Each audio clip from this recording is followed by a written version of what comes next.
podcast. I'm Jordan Von Erickson, and this is Davan. Go ahead and introduce.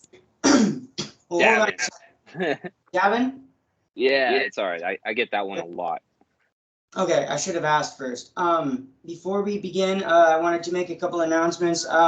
We're over 2K in views, so keep on sharing it when you watch these videos. Share them all over your social media. Just share it everywhere. Get it out there as much as possible. We passed 2K in views, so it's past 3K now. And yeah, I think that's about it for. Oh yeah, I have a merch store up now. So in case you guys don't know yet, I have a merch store. I have like mugs, phone covers, tapestries, shirts, baby shirts, kids shirts, tank tops, I think hats. So if you want any merchandise, go ahead and I believe a link is in the description. So check that out. It's pretty cool. I got one design so far, but if you want to support the podcast, that's one way to do that. And without further ado, go ahead and introduce yourself and where you went and what year. All right, guys. So my name's Davin Landis. I went to SpringCreekLodgeAcademy from 2005 to 2000 and almost 7. Basically, I was there for 22 months, so just under 2 years. Wow, I was there 22 months too. Spring Creek? Yep. And I got What there. year? I got there on January 23rd, 2007. So you probably just left. Yeah. I left basically just before my birthday in October. So Okay. my 18th birthday. Okay. So yeah, you got there just after me. Yeah, I don't even know how much longer it was running after I left. I know it was for a few years, but it closed in 2009, I believe.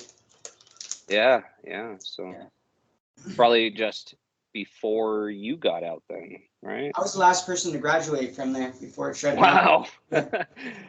Wow. Yeah. Yeah, I never did graduate. I made it to level. I never even made it to level 5. I was a weird case. I want to say special case, but we both know.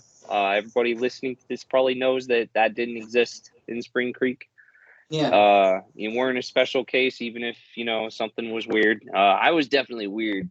I was a military brat my whole life, so I didn't know of too many other people. I don't think I met one other person in the whole program, at least while I was there, that was like an actual military brat. Like their parents were full active duty and moving all over the place all the time. My parents just kind of fell for the brochure scam, just like a lot of people's parents did. They were scared because I had started smoking weed when I was 15, 14-ish. And, my dad was just starting to get up in rank, and we were living here in Tucson, Arizona at the time. And I got caught a couple times here and there, and it was enough to really just scare the pants off my parents. And, they started reaching out and looking for places online. And I think Spring Creek was just one of the places that popped out to them. I wasn't. Oh God, I'm going to go over a lot of history really quick, but basically, I wasn't transported. My parents kind of came to me and kind of made a deal with me. I don't know what I would have rather had. I definitely would have. I don't know. I was angry anyway, but I felt tricked. Whereas I know a lot of kids that probably got transported were just sheerly traumatized by that. Yeah. I'm glad that didn't happen to me. But at the same time, I was in a frantic, chaotic place in my youth anyway. I was kind of knowing that we were going to be moving again soon. So I was disregarding a lot of rules and boundaries that my parents had just never thought that I would cross, like threatening to run away, things that teenagers do. Yeah. And I think, oh God, where was I going with that first? Basically, being a military brat, when I got there, my parents got orders. When I got to Spring Creek, I got the whole lowdown pretty quick about what it was about and when, you could expect to go home. And for me, that was a lot different than everyone else that I knew there in the program, because it was not the home I was leaving that I would have gone home to. And I knew that that was going to be pretty soon, that they were going to be moving. But I think it was like 5 months in to me being in Spring Creek that they let me know that they got the orders. And the orders were for Keflavik, Iceland. So I was supposed to be going from, Thompson Falls, Montana to Keflavik, Iceland was my kind of, and it got weirder because, as the months rolled on and I got through focus, started kind of, looking like it was going to be level 4 soon. And a visit and all that stuff. My parents pretty quickly let me know, like, they just didn't have the money to come visit. They didn't have the money to come to PC1, because it was just a major expense to have to come back to the States for, something that wasn't, so they were living in Iceland, correct? Yeah. 5 months after I got there, that my parents moved from Arizona to Iceland, and everybody laughed at me when I was there. I kind of laughed too. It was funny, my home that I left was pretty much gone, and I'm Icelandic now. And and it got weirder because, like, only about 6 months after that, the base ended up shutting down there, and then my parents ended up, and my little brother moved to England. They got retransferred to England, a base there. Trying to remember where. Some base in England that I too never went to, because basically the program did what it did best and kept me there as long as possible. After my initial year, I dropped a few times. I didn't have like a great track record there. I got pretty dismayed pretty quick because, I lost faith in the whole, like, having any kind of like consistency with not getting cat 2s, cat 1s, everything just seemed to be a downward. If it was quick, slow, didn't matter. Nothing ever seemed to be going up. It always seemed to be going down. So I don't know. I didn't have a great track record there. So I didn't have a lot for my, going for me to be told to my parents as far as my progress or whatever. I was constantly told that I was manipulating. I know everybody there was told that. That was another tactic, of course. But, anything that I was trying to, tell my parents about what I was going through or what I kind of was, just at mentally in the first place was just kind of disregarded. I basically, let's see. So level 4 for me was more of just a vacation ride than it was like working towards level 5. I knew that level 5 was never really something. I was never going to have an at-home visit, because the other thing that happened pretty quick was after I got my passport and after I got kind of set to be on a PC, I don't know exactly how they figured my seminars after focus and all that, like how I was supposed to go. But I do know I did get my passport, and I was supposed to get set up for a home visit at some point after getting level 5. And they put in the paperwork for me to do that. And because of some, I don't know exactly how it happened, but basically my visa got denied because of whatever, paperwork kind of was public or accessible that showed that I was in the program I was at was enough for them to not want me to be. And we're talking about the English government, by the way, and denied my visa to be like a temporary citizen or something like that. It's a juvenile. So it got really even weirder because even after I was kind of doing work and was level 4, I got basically notified I wasn't going to be able to go home. So it got, I don't know, kind of up in the air, right? It really did. Yeah. I mean, at that point I was just kind of counting the months till I turned 18, and I think a lot of kids were doing that. And I was just ready just to get out of there no matter what. I think one of the, at some point, I'm gonna kind of get off the weird track about me being in a different situation than everybody else. One of the situations that was the same was my schooling. I think I got really lucky because I kind of fell into the school thing not quickly, but once I did, I really hit the ground running. If there's anything I can thank Spring Creek for, it's the fact that it kind of forced me to teach myself how to learn. You know Yeah. what I mean? So like to this day, like I'm an avid reader, and I just love to like have. I'm really good at self-educating, and it's kind of helped me out through life too. Like how Spring Creek forced you to fend for yourself, like education-wise. You know, like your teacher was more of a grader than like a Yeah. teacher. You know, like they'd grade your test. It took me 6 months to get through Algebra 1 in that program, and it was excruciating. I tell my wife stories about that place all the time, like how, you know, like all we could look forward to was a freaking candy bar on Friday sometimes. Like Yeah. that was literally your one thing you looked forward to. Yeah. Yeah. And Yeah. and I would have mine taken away, just not even by having any kind of you know, cat twos or whatever it was that would get you like to not have that at the end of the week. Mine was always, for a long time, 6 months at least, was not passing my allotted amount of tests in school that I was Okay. supposed to pass. So, Oh, you weren't and that, passing your track. You weren't passing your yeah, track. Yeah, they called it right. track. Yeah. My track, my, whatever they laid out for me. And it was all because, you know, you took one course at a time, at least when I was there. And like, algebra was so hard for me. It wasn't the math itself. It's just that my brain doesn't quite like, see it on paper like it works it in my head. So when I'm trying to learn it out of a book, basically I had to learn whole new ways of making my brain work in order to absorb that information, you know, because it just wasn't, it was never something I wanted to learn anyway. But, you know, having to actually pick up the ability to visually learn out of a book like math was terribly just annoying. Just Yeah. annoying. And like finally when I got through it, it was this weird thing. It was like I got through that, and like I had a few other, like, you know, not great classes, but like, you know, English 2 or something like that. And I took a literature course, and then geometry. I remember geometry was my last math course.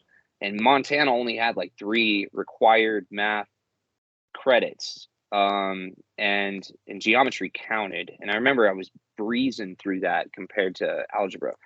And I got my 3rd credit in math, and then like pretty much I just remember looking at my required, what I had to do to graduate high school. And I remember looking at it going, it's actually not that hard. Like there's like 2 things on here I'm not excited about, but don't gonna be hard at all.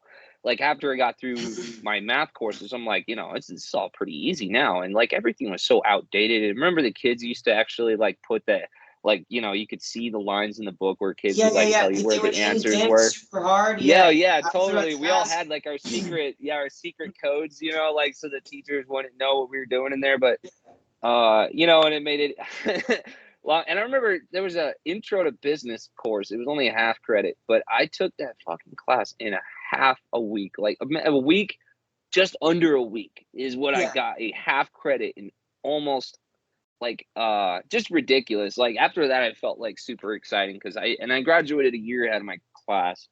What I Did you would have if go I ahead? was out. Go Yeah. ahead. Go ahead. What were you gonna ask?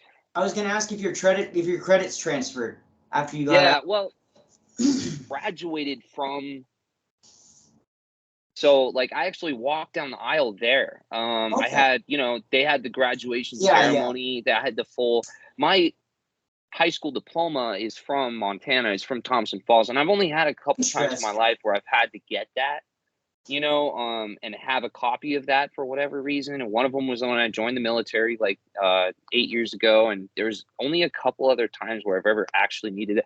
And the last time I ever did, I had to go through a couple extra hoops. I remember like I had to contact the education board, and then the education board put me in contact with someone, and finally I ended up getting it. And I could tell from that process how it would have been extraordinarily hard if the people that had picked up the phone didn't pick up the phone. You know what I mean? Like if Yeah, it yeah, yeah. wasn't so like you know, I got lucky, I guess. And Yeah. I've heard of other people having a hell of a time getting their actual credentials to do stuff. And I've just never been one of those people, which has definitely been probably more luck than anything. Yeah. And I did graduate also with, because of the required 80% to pass a Yeah. test and Yeah. not like 70 or 60%, like that bumped my GPA. When I was in Tucson before I left for Spring Creek, I was getting on average F's and D's. Like I didn't give 2 craps about anything because I was just Me more, too. Me too. I was just stressed out about moving. I was just excited to have a girlfriend for the first time. There's little like excitement in my. I had this kind of subconscious, but like now that I'm older, I totally know what it was. But like from before that move, when I came back to Tucson before the program, I came from Texas, and in Texas, there was this insane, at least where I was at, and I think it's just generally across the board, the state spends an incredible amount of money on their education compared to here in Arizona. And it's sad, but you can still see it here. The schools here suck. We're like 48th in the country. And it ain't great. And so like, I think when I was in high school, like, and I came from junior high in Texas to high school here, and I saw the disparage, like what's that word I'm looking for? The disparity. Like there was such a huge difference in like how much the system cared about you, and you could feel that in the amount of money that they spent on you, like, or the amount of like every sport had an auditorium in Texas, like every like high school had its like very centralized pride and like their mascot and their thing. There was a lot of like energy in it, you know, but here it just was dead. And you could feel how all the kids just wanted to get out as quickly as possible. And the classes were overcrowded. There were so many. Anyway, it hasn't changed much. But that's the sad thing. When I was in high school, I think it really affected me. Like, you know, and there was a couple things from moving from place to place that it really affected me too. Like reading was one of them. I never wanted to learn how to read because when I moved from before I went to Texas, I remember them kind of having comments on how like my reading wasn't as good as they were expecting at their level. So like I never wanted to get to that level because I'm like, I felt stupid, you know? And like I remember I got to the program and I read my first book that just like pulled me out of where I was at and immersed me in this book, you know? And I remember getting for the first time, it was like a drug, you know? Like I was so into it. And it was Angels and Demons by Dan Brown. And I was reading this book with like two other kids at the same time. And we were like trying to share it. And it was like, if you put it down to go pee, like you'd come back and some kid's already balls deep in it, like working his way through it. And you're like, God. And anyway, I remember having like, after that book, I kind of started just working my way through the library. And, you know, I remember just kind of expanding my, like, what I thought I would like into things that were like, I didn't care if it was something that was entertaining. What I cared about was that it had the ability to, like, create immersion. So I could pull myself out of where I was at and go into wherever that book was. I remember there was one book, it was just like a castaway book. This guy just spent, like, fucking 3 months on a inflatable raft, like, literally fighting for survival for like, food and water, trying to, like, desalinize water so he could like not die of dehydration, and like he was getting a fish like every few days. And like this book was incredibly great for me at the time because I'm like, it wasn't so much like I enjoyed like reading this, it was like, wow, did it pull me out of the Spring Creek moment and being like, God, I almost want to be on a raft like dying of dehydration right now, you know. Like there was times that's totally what I wanted. It was really, I think, in a weird way. Like now that I'm older, I guess again I think about this stuff.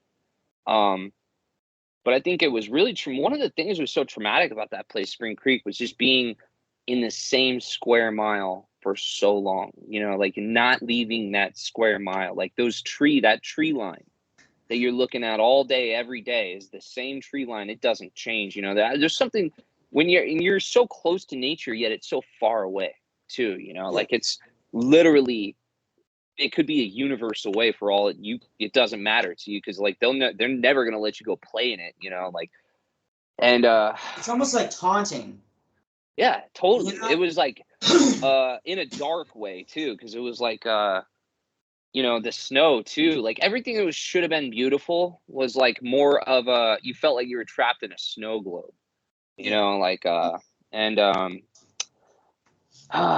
you know, and I remember going into this podcast a few days ago, thinking about going into this podcast a few days ago and going, I can't just be all dark. I can't just be all, which is one of the reasons why I was like saying like one of the things I should definitely keep up on the high notes because I got tons of things I could say that were like bad too. But, you know, that place did teach me how to like, first of all, I'm glad that I can read today because of like, it just simply gave me the ability to learn to read for immersion and entertainment, like self-entertainment. And then also to have the ability to self-educate through reading was, I think, a skill like we're just not taught as kids to have, we're so like taught as we're cultured to have someone else teach us stuff, and I think that was, just by accident, just a great thing that happened for me.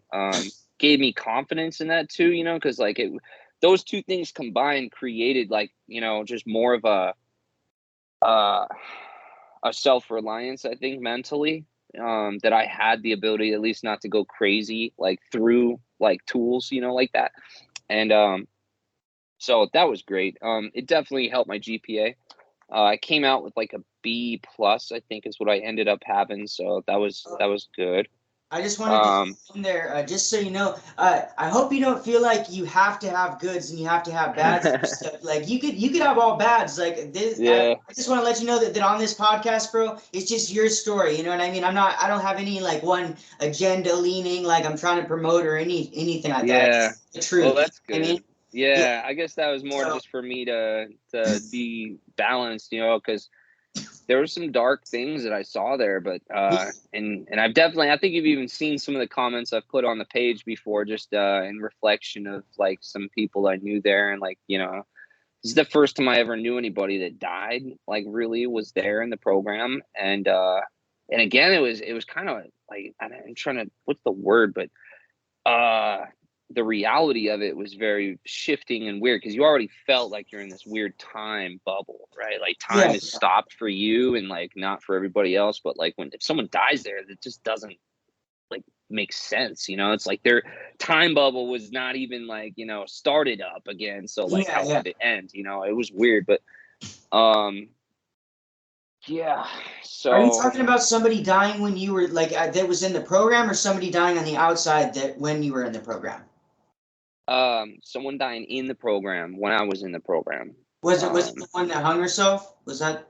No, she actually she died right before I got there. I know what you're talking about. I don't know her name because like I said, it happened probably 3 months before I got there, something like that, like really close, like close enough that it was so fresh in the memories of all the people that were there that suicide watch was a like huge thing when I was there. Like the lights were bright, that there was a lot of like rules that were probably a little laxed before, that when I was there it was like ridiculously drill sergeant type because of that girl.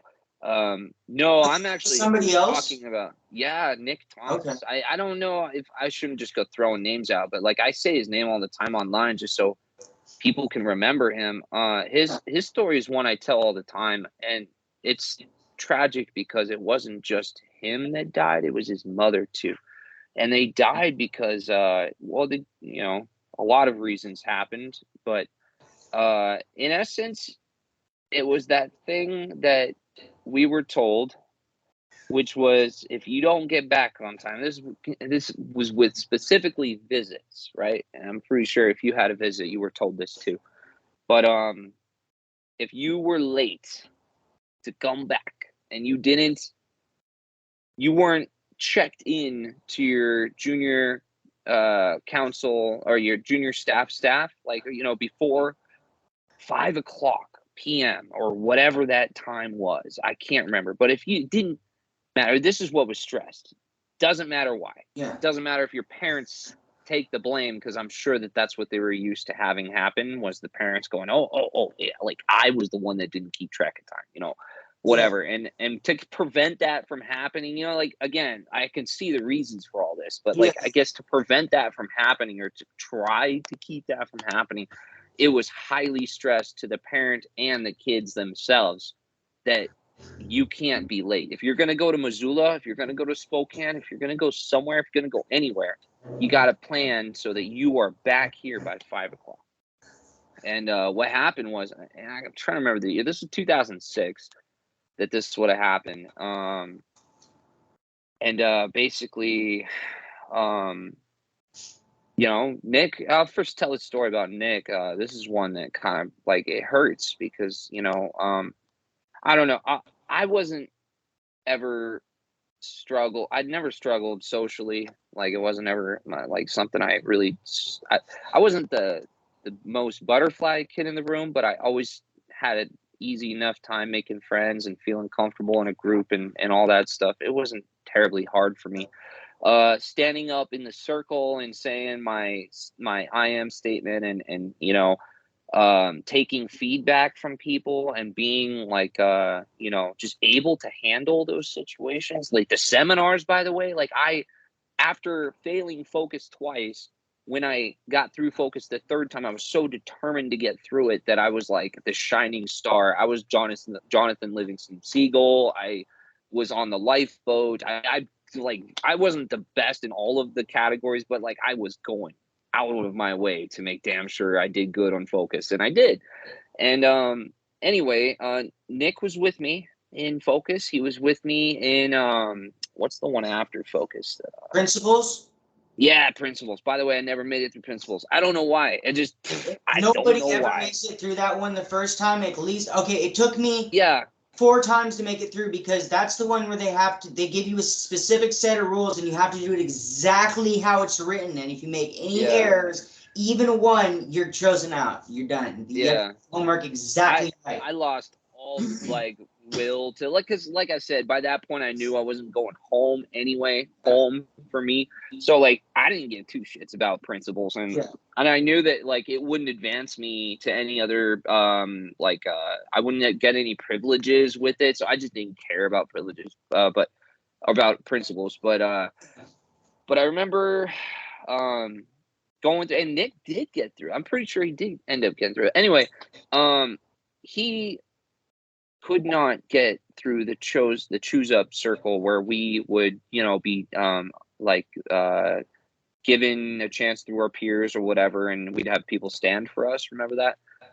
And Nick was probably, and I had gotten Oh, through after my they got second called time. out? Are you talking about after they got called out, like being put on thin ice, and then people would stand up and say, "Oh, I think he's showing up"? Is that what you're talking about? I'm talking about if you wanted to be level 4 in junior staff. Oh, okay. And when I was you had to, you know, you had to go to the, what I think there was a special circle for it. I can't remember if it was just out of a regular one or not, but you had to go there. You had to stand up. You had to say who you are, your I am statement, and then you had to basically say, please stand if you don't support me." And yeah, and you know, like we all know now, like looking back, it's like everyone that did say, you, most of the time people standing was so they could like fake hold a standard, you know, and have like, you know, some kind of, and I wasn't about that game either, because again, like I wasn't trying to, I mean, I had a weird, all I cared about was having a basic level of dignity and you know, I wanted to have some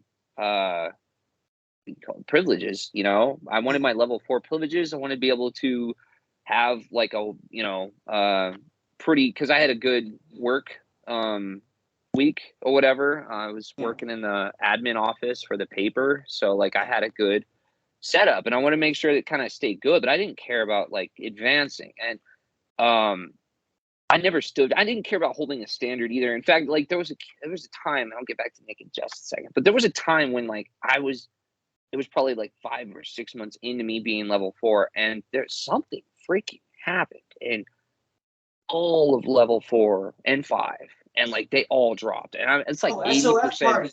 SOF party. Dude, yes, they were all freaking breaking separation, and I don't know what the heck was happening, but somehow, and I remember like after this kind of going, how was I not in on anything? Because like nobody brought my name up. I didn't somehow completely isolated from all of the shenanigans, and like I stayed level 4, and I was just I ended up dropping later for something really stupid a long time later for, you know, I just got too comfortable. I can't remember. They put me in my place, you know, basically they made sure I wasn't getting too comfortable, but that event I remember being blown away, because I'm like, wow, like the people they would never have thought like would drop, like they hold such a standard, you know, like so hard standards, and they were like like back to level 0. And I survived that somehow. It was weird. But I remember like second week into that, and you know, it was probably because of this event, Nick, because it was a long freaking time that I was level 4, and Nick could not get level 4. And the only reason, and there was a couple other people too that really struggled, and I remember them, and I'm still friends with them on Facebook today too. you know, they all had their reasons for struggling in different things. I mean, I did too. Like I just mentioned mine about school too. That was a huge struggle of mine. Yeah. But Nick, dude, I think and it was sad, but his biggest struggle was just that not enough people knew him, and he was like one of the number one things I would hear is people stand up for him because they didn't know his name. They didn't know who he was. And that was like a good enough reason for people to stand for him. Like, oh, well, clearly you haven't been trying hard enough because I don't know who you are. So that's on you. Like you have to get out and about more. And I heard this. And there was a few times too, and we call it popcorning, where one or two people would stand, and then you'd see like other people's in response to that stand too, and there was just enough hesitation that you're just like, oh really, like come on, like you know, and like anyway, this would happen to Nick time and time and time again, like every week, and finally one week, and it was after this big event where everybody dropped, and I remember God, who was the junior staff? Really cool guy. Wiggles? No, this is before Wiggles, or after Wiggles. I'm sorry, after Wiggles. Wiggles was around still, but Dave. This was Dave. Mr. Dave. Mr. Dave. Yep. Yeah, this was Mr. Dave. Everyone loved Mr. Dave. I liked him. Yeah, he had his moments where you could really like hate the guy. You know, at least he was consistent. Yeah, man. exactly. That's what I liked about him. He had respect, you know, like you could feel respect. If you were trying, you had a level with him. He respected. You could feel that. Yeah. But which is a lot more than you could say about other people there that just like were just a prisoner to them, you know. But I remember Mr. Dave, having this like where Nick stood up and said, you know, where all the people stood up again, and basically Mr. David just had it, you know, and I remember him just saying, this is the only time I ever saw this happen, where he was just like, you know, okay, all of you guys sit down. Like Nick, you've been coming up here like I've seen you up here 5 weeks in a row, and you haven't missed a week. So you haven't had a week where you couldn't come up here because of an actual reason. You know, like you're testing, your no tattoos. Think about that. 5 freaking weeks with no tattoos. That's impossible. Like, you know, like he did it. Like probably just from flying under the radar again, like just being a mild-mannered guy, very quiet. I remember playing Uno with him, and like he just really quiet guy, you know, like really, I don't even know the reason he was there. Couldn't tell you that either. I wasn't great friends with him. I wasn't like close with him, but and I'm trying to remember who was, you know, I don't know if anyone really was, but anyway, finally Mr. Day was just like, you know, like all you guys that are standing right now, like you don't know what you're talking about, basically. Like you're where I'm giving you a chance. I'm gonna give you a chance. And all these guys can, you know, basically go to hell. And it was crazy because he disregarded everyone in the room and just said, you know what, I've heard this for 5 weeks in a row. I don't want to hear it anymore. Like you've been trying, I've seen it, and that's all that matters, and I'm giving you a shot. And I remember he was level 4 for shit like that. I love him for shit like that. He was awesome. And, you know, he even said why. Wasn't, you know, like he just said, nope, you got, like he said exactly why. And I remember clear as day him spelling out, like, and because it hadn't dawned on me just how hard it is to go 5 weeks there with no, and I'm kind of pulling that number again out of loose memory, but I remember it was an insane amount of time to go with no freaking consequences to have that happen, you know, like again, even your school could mess you up on that. Like you could have a bad at the wrong moment and someone thinks you're looking at a girl. That's it. You know, a cat too. What do you mean? I do my freaking, you know, there happened to be a girl over there. And then be self-corrected because you'd be like, what do you mean? Instead of self-corrected. Yeah. So I mean, like it was beyond impossible to do that, and he did it. And so anyway, long story short, it was like the next weekend. It was the next weekend his mom came to take him out on a visit because, you know, they had been waiting and like and I remember I didn't have a visit yet because my parents weren't in the country. And I think my grandma came like at some point very around this time. But long story short, I remember the week that Nick got to go on a visit, his mom came and picked him up, and they left, and that night, it was about 5:30 when everyone was rumoring like the rumors were starting to spread around like, wow, okay, well, it's looking like Mr. Nick isn't going to be level 4 anymore. And yeah, so what happened, just to get to the point, I mean, really to the point, was that he and his mother were trying to, they'd gone to Missoula or Spokane, I don't know, they'd gone to something, and time went a little longer than they thought, so they were rushing back to get to the school and turned on the wrong road, not Blue Slide Road. They turned on some logging road, and it took them in some direction. I mean, if you were there, I mean, you know, Sanders County doesn't even have a stoplight in it. It's not a stoplight in the entire county.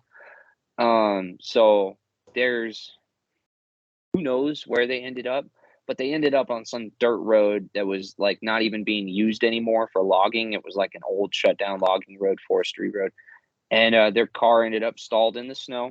And I remember it was like one of the most heart-wrenching parts about this story is, and hearing this too as a 16-year-old was deeply, deeply, like it affected me like a lot. For one, like I was pretty sure that I hated my parents at the time, but hearing this really like shifted my psyche, you know. But like, so like, no one, I guess, knows. I've even tried to look this up to see if there was any more information that came out about this, like if there was any more details, even as grim as they are. From what I know, like no one knows who got out first, but one of them got out to go get help in one direction and died of exposure in the forest about 27 hours later, or however long it would take. And the other one got out after and went in the opposite direction and ended up dying in the forest of exposure as well. But they both died miles apart from the vehicle, and they both died twice as far apart from each other as they would have if either one of them had stayed in the car even. But they ended up miles and miles apart from each other, alone in the forest, which was one of the, like, again, like I said, like that just affected me. I don't know why, but well, I know why, because like I put myself in those shoes, and like exactly, like even with my mother, like thinking about that, like I would have much rather died with her than like alone in the woods away from her. And like who knows how that went down and how that happened, but but they died because like they were sure that what Nick had worked so hard for was going to be taken away from him because they went a little too long in their visit, and they lost both of their lives for it. And like,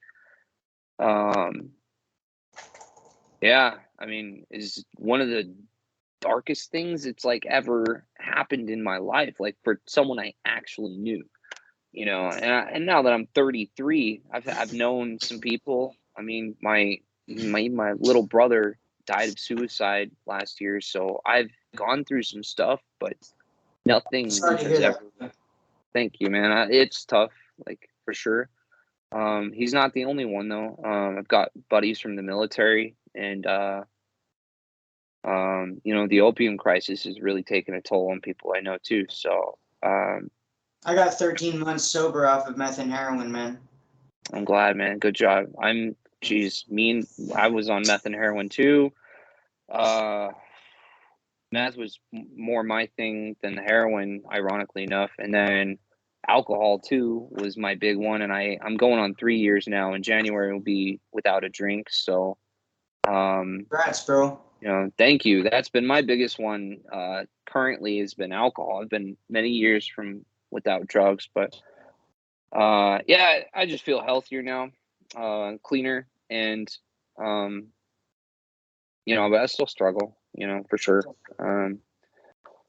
I still smoke weed, a lot of weed, but at least now it's legal here in Arizona and hopefully soon federally. But that was the reason I got sent to the program in the first place, was I was self-medicating with marijuana. I've always been super high ADHD, and it's always helped me like just have like a coexistence with it, and to be able to probably dance with the ADHD with like that paranoia, kind of just equal it. I find like harmoniousness with it, but I smoke weed all the time too. I medicate, and it's the one thing I'd rather be smoking weed than taking a bunch of pills. Yeah, you know, have a bunch of side for effects. sure. And like, I mean, I could self-medicate. I could abuse anything. I am a creature of it's definitely overindulgence tick in me, so like I could use anything if I'm not careful, and it could turn into something bad, so like basically I mean, in the program it was funny too, because like I said, it was reading, and then the other thing was when I got level 4 and they let us have hot sauce, and I remember kind of being on this hot sauce tick for a while, like I'm gonna find the hot sauce. It literally burns my freaking like tongue particles off. I remember one time we were in our cabins, and I had what I thought was the hottest hot sauce in the whole Spring Creek, and it was Dave's Insanity sauce or something. No, that's the one that beat me. I had like Devil's Revenge or something like that, some hot sauce. I thought it was hot. Some kid, out of California, he had this sauce called Dave's Insanity sauce, and like this stuff was no joke, man. I think he said, and I thought he was kidding. I think he said he had to have his mom sign a waiver for it. Like you have to sign a waiver at the place you're buying it, saying like you're not gonna like come at them for like how like painful it is or something. I don't know if that was true, but this stuff was no joke though, man. Like he even said that some people buy it just to clean barnacles off the bottoms of ships too. And I'm like, dude, now you're just trying to scare me, man. And like, and I remember he had just gotten this big care package. I'm trying to remember who this was. Chris Wright, I think it was my buddy on Facebook too. I know he is somewhere. Put this pile of like goodies on the bed, and it was like Capri Suns and Oreos and Ritz, and like it was a little mountain of like goodies, like a spread. And he was saying basically like, I'll give this to anyone in the cabin that puts a nickel-sized dollop of this stuff on their nutsack. And I was looking at this pile of food on the bed and looking at this little like thing on my hand, going, your hot sauce doesn't burn your nuts. Like I'm pretty sure it can only burn like your taste, like your like your taste buds, right? Wrong. Right? Wrong. Yeah, I was wrong. And I remember, okay, oh god, this story's funny. And I remember like something in reptilian in my brain was telling me, don't do this. Like it's a bad idea. And I was just looking at this food on the bed. And by the way, like, like it was gold, like beyond gold. Like, oh man, I hadn't had an Oreo in like 20 months, like it was ridiculously like alluring. And I remember he actually put it on my hand at some point, like, so I could like, see what the size, like, come on, he was really wanting me to do this for some reason. And put it on my hand. I remember looking at it going, it's not that big. It's not that big. It's not that much. And then, so it took me about like 2 minutes probably to just staring at this little like nickel-sized like thing of hot sauce in my hand, just staring at it before I finally like, I can do this. I can do this. I can do this. And I like go and I'm like, okay. And I pull my ball sack out. I'm like, bah! And I rub it on there. I'm like, look, I did it. And I'm like, can I wipe it off now? Because I hadn't even felt anything yet, but I already knew I made the worst decision of my life. And like, oh, it was so bad, man. It was so bad. Like it kind of came on slow. And yeah, long story, it was like everything you could possibly experience in your mouth, but like nerve-ending wise, like times 100, because but I was just wrong. I was like, yeah, it didn't burn your taste buds, man. It like is acid like to your it was like literally. Oh, and yeah, I was crying. I remember physically crying. It was like one of those cries where I wasn't crying because I was physically crying. Like it was so painful. And I tried shaving cream, and I was trying like every thing I could possibly think of to like take away the pain, and nothing did. I just had to lay on the bed and just like cry like for like God, it was at least 2 hours. It was Jesus. terrible. I know. I think I might have hurt myself even. Like, who knows? Yeah. I got kids now, so I guess everything's fine. Yeah. But yeah, I mean, that was a funny story. I probably got lots of those. So, but yeah, Nick was the one guy that I knew that died while I was there, and it was extremely traumatic. And there was a facilitator too that died. It was one that nobody liked, and he died. God, Do you remember what happened to him? he died in a car crash, and I remember we were told all in a big group, like out of seminar. This wasn't like during a seminar, but it was like after at some point, and he was my focus facilitator. I remember. You remember who it was? I'm trying to remember his name. He was notorious. Like, if you got him, like, you knew what you were in Was for. he African American? Was he African American? No, he was a white guy with glasses, I want to say, and older. If I heard his name, I would definitely know it. But yeah, tall? we got. Was he tall? Tall, yeah, he was pretty tall. Yeah, it was kind of leathery, I want to say. Like, looked like a smoker, like he'd been smoking for 30 years or more. But I remember he died like just pretty instantly in a car crash at some point. I think it might have been from a drunk driver, or he was drunk. I can't remember. Yeah, it was dark because I remember all these kids just standing, like, listening to this news, like listening to this, like, and everyone is just silent. And then somebody from the back of this big ass group, and I mean, it's one of those things like you'd see in a movie almost, like, but somebody in the back of the group was like, "There is a God." Oh God! Like, a few people laughed, but so many people were just like horrified by, like, like, just, again, this isn't something that like happens. Like, we all felt like our lives were on hold, so like when you hear about death happening, it's like, huh? It's like, it's like you're in a dream when you're there, yeah, it's like this long, yeah. Anyway, do you remember them saying anything of like what about runners? What about runners? Did people run there? Oh yeah, lots of runners. So I mean, we had a few while I was there. The one I heard that was the most awesome was before I was there. A pair of kids ended up getting pretty damn further than Thompson Falls, ended up stealing a mail truck, and like, oh my God, I heard about that. That's how they got taken down. Like, I don't know. I heard that was like the worst thing they could have done though, because they ended up being charged for like a federal I think crime. They crossed federal lines. I think they crossed federal lines and made it to Canada. Yeah. Well, that is what everybody dreamed about, like, like getting all the way across the border and and yeah. I heard about somebody also. They got home and then their parents sent them right back. Yeah, which, I mean, if you think about it, why wouldn't they, right? Yeah. I heard about that too. Like, but yeah, everybody had to run while I was there, didn't make it far. Like, and there was a bunch of people that tried, but most of them were lower level.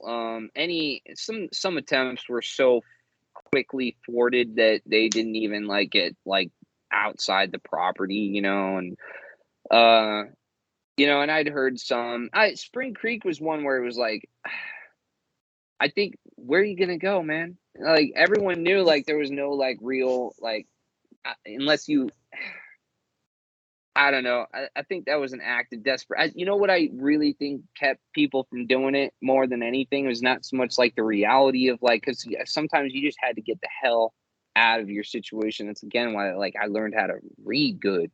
It's like, it was getting me out of where I was at mentally. I think, like, you literally just get driven crazy and want to get out of, even if you knew you were going to come back. Like, that's kind of how I thought most people probably were perceiving, like, it wasn't even like, like they thought they were going to get away.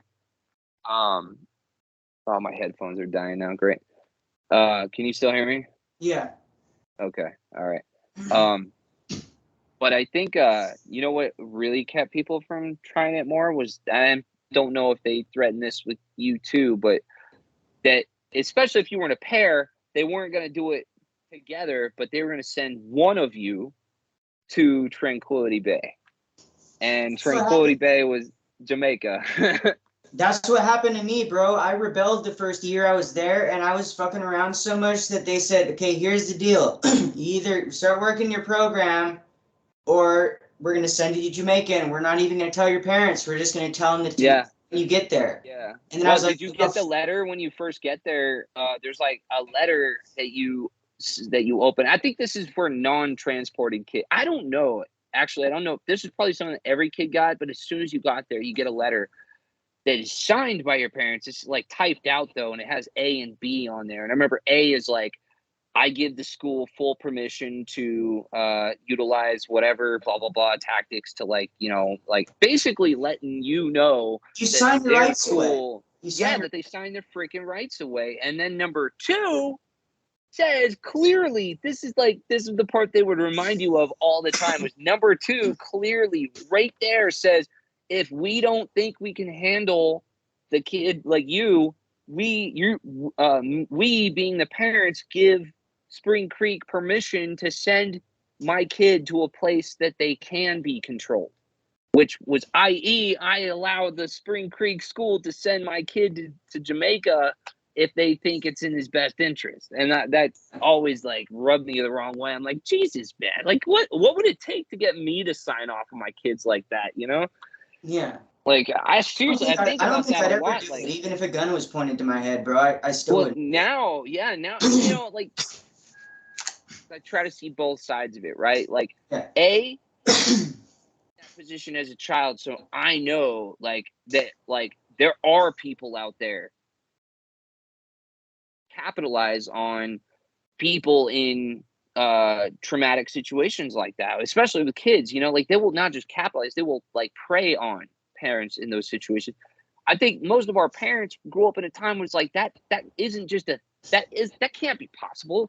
Like, this has to be legit. You know what I mean? Like, this is, you know, it's a behavioral freaking program. Like, everything about it on paper was exactly what, you know, like you would like trust as like I don't know, like an 80s boomer kid. Like, you know, it's easier for me now as like, it's normal now to not trust institutions like that, you know, I guess. I don't know, maybe not, but like, well, I agree that the wool was pulled over the parents' eyes a lot too. I agree with that for sure. And like, regardless, like, you know, I'm sure it evolved too over points and times, you know, to be worse and better. And like, you know, because I heard all kinds of things about Chafin and Cameron, how bad they were before I was there. And when I was there, it wasn't like, I didn't see a lot of shit from them ever, but I did a couple times. And when I did, it was weird. It was weird, man. Go into that. What? There was one night in particular that Chafin, I can't remember to this day if it was Chafin or Cameron. I can't remember. I think it was Chafin. Came in, no, it was Cameron. Was it the tall one or was it the big one? I'm actually, well, I know I can see their faces distinctly in my head right now, and to be honest with you, it's just I don't remember which one of their little pig faces was in the cabin that night. I just don't remember. But this night in particular, I think it was Chafin. But anyway, because you know they both did this at different points in different ways, and actually, I'm pretty sure this one was Chafin because this was his MO. Cameron did a few other weird things, but his MO was a little different. Like, he had an ATV he would ride around on and do some weird shit. You know, the other thing was that Cameron was like oftentimes in the girls' cabins, doing weird stuff in the girls. I think Chafin was I don't know why, but Chafin was like fuck around with the boys more often. But he one night, both pedophiles. Yeah, well, I certainly felt some weird energies off these guys for sure. I mean, that's where I was saying I heard tons of stories from before. The only things that I experienced were just more out of weirdness and like, where the hell does this guy think he's like? Who is this guy? Like, he thinks he's God. You know, like he came. This was the most bizarre shit you can imagine. But he came like, I don't know if this was a random visit. I don't remember. Again, this was a long time ago. I'm like in my 30s now, but you know, somehow Chafin ended up in our at like 10:30 at night. It was a night staff was checked in. This was like our family father was like, you know, in the back, and I think he came out like somehow we had a freaking mini seminar in my cabin at night, and it was like it was basically a big, you know, we had a circle, we had, you know, there was people sharing, there was I don't remember how this whole thing got kicked off, and I remember how it evolved, and I remember how it got bizarre at the end of the night was that somehow he thought again, like, I don't know what he was thinking. This was like, I have no idea. But he ended up having like a group of us boys, like 4 or 5 of us boys, go to the Hungry Horse at midnight and cook grilled cheeses for everybody in the cabin, not just like our quadrant, but all 4 quadrants of the cabin. And the other 3 cabins were like sleeping. So they got woken up to eat grilled cheese at midnight, and which I'm pretty sure none of them were upset about, but fucking weird, you know. And I remember being one of these guys, Grooming you know, sounds huh? almost sounds like grooming.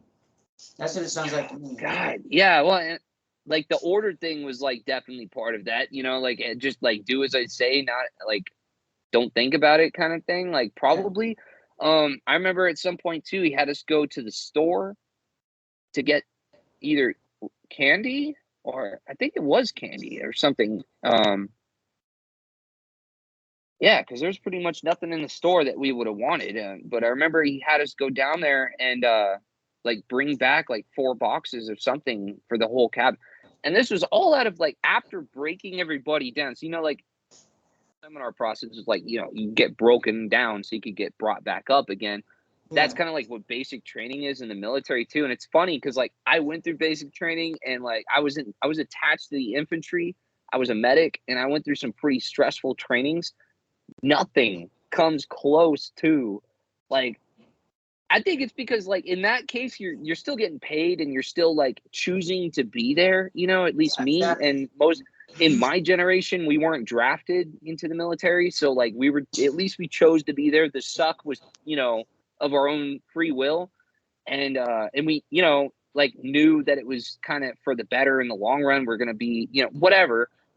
The basic training was a cakewalk compared to anything I went through in the program. Like the whole choosing out of seminars, the whole seminar process, like how terrified you were, like to go into those pre-rooms and just sit there and like homework. Like how could the word homework be so scary? You know? Yeah.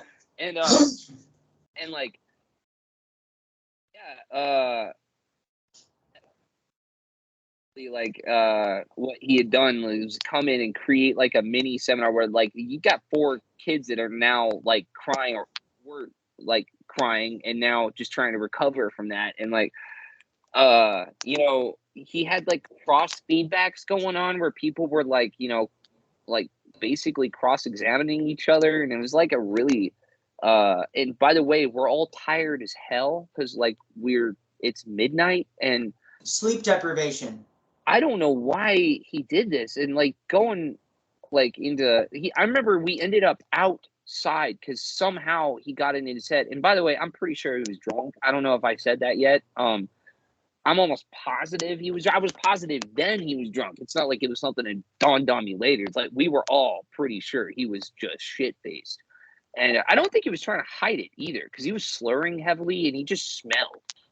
And like at that time, I didn't know what alcohol smelled like. As dumb as that sounds, like I knew the smell of alcohol, but I didn't know it's someone that had been drinking like all day smelled like. Ironically enough, I didn't come from a household of alcoholics. Like, my parents didn't touch alcohol, and I didn't. It's deeply ingrained in my family, but not in my parents' household, and it wasn't something I grew up with. So it wasn't something I was like accustomed to. It was weird. Like, I didn't even have most of the things that like a lot of kids there had, like, problem wise. I had smoked weed, and that was about it. I had a few other like experiments with some other things, but like basically I'd only been drunk ever once. Even that was on like 99 bananas or some freaking flavorful something stupid.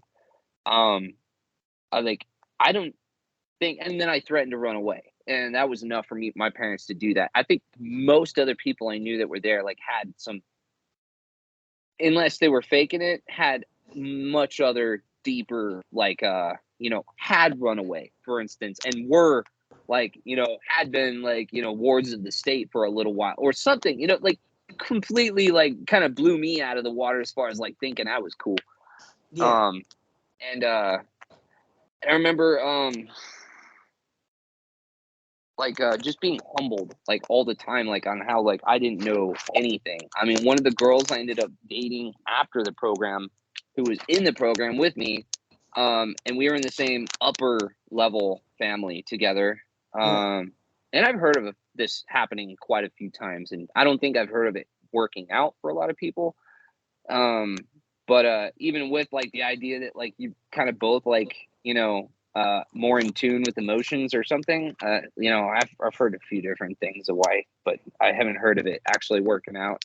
I'm still really good friends with this person that I dated for a long time, but long story short, like in the program and after the program, when I was actually with her, like I remember being blown away at some of the stories like she would tell me, like in the program was just hearing her share about certain things. So I was just like, whoa. I was like, whoa. And then after the program, even because she had gone down dark roads after the program too, and like those even just blew me away. I was like, whoa. Like, I've still never gone through anything or even heard of anyone going through some of the stuff that some people went through. And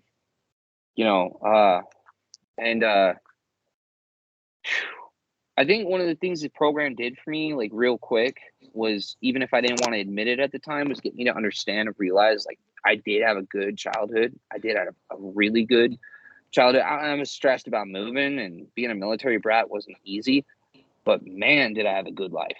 You know what I mean? Like, wow, compared to some people. Like, I had two parents, first of all, even if they weren't like super stoked to be with each other, and like ended up divorcing after I was an adult. I still grew up in a household that had two parents, like it was pretty stable. I never had to want for anything. My parents always considered themselves upper middle class. So that to me as a kid was like, oh, I guess that means at least I can have a PlayStation, whatever. But like, I didn't even know what it was like to have a shitty life until I met some people that truly just didn't have it as good. And, it was humbling. It definitely was helpful to go through some of that earlier in life than later, I think. But anyway, yeah, so that was one of the things, like just from the being, like just part of the group, like that was one of the things I experienced. I remember being a part of that. One of the things that I shared with Chafin there was how I was dismayed at the fact that I was never going to be able to go home to my parents, and like, what the hell is this place for me anyway? Like you get out what you put in, right? Well, I clearly am not going to get out what the promise of this whole freaking place is, which is, like reunited with my family. Like, the government of England has literally said that that's not allowed. So like, I don't know exactly what this is like going on anymore, but I remember being really dismayed. This must have been later in Prom. This might even been when I dropped, and I was like in lower levels as a dropped upper level, you know what I mean? Like, because there was about 5 months it took me to get back up to level 4. And to be honest with you, it's probably one of the best periods. I think they actually did it on purpose to humble me before leaving, because I knew I was leaving when I was like, that was the other thing my parents shouldn't have done, is tell me that they were going to take me out when they were, but not before. So it was like, well, what the, you know, what, like, and plus I was the month before I was going to turn 18 anyway. So it was like, you know, it was just stupid. Yeah. I mean, they basically told me the school like took as much money as they possibly could out of him and not a penny more, you know, because they didn't have any more like to give. So yeah, but I mean, do you remember kids getting pulled out like from their parents like however many months in and just being like, why the fuck couldn't that be me? You know? Oh, yeah. Like Yeah. I remember one kid who was there for like a week, right? Yeah. And it was just long enough. I wish I knew this guy's name. I guess it didn't matter. It was like one of those things, like, again, it's like a fucking dream, dude. But this kid was there for a week and just long enough to figure out that this is real. I'm here. My rights are gone. I have no life. You know, A, B, C, D, E, F, G, all the way to Z, and just long enough to have every single one of those points kick on. And then, like, you know, I remember he had just gotten his, like, first, like, comforter. His whole, like, package had kind of come in. Like, he wasn't using, like, loaner stuff anymore. And his jacket, his Spring Creek jacket had, like, you know, whatever.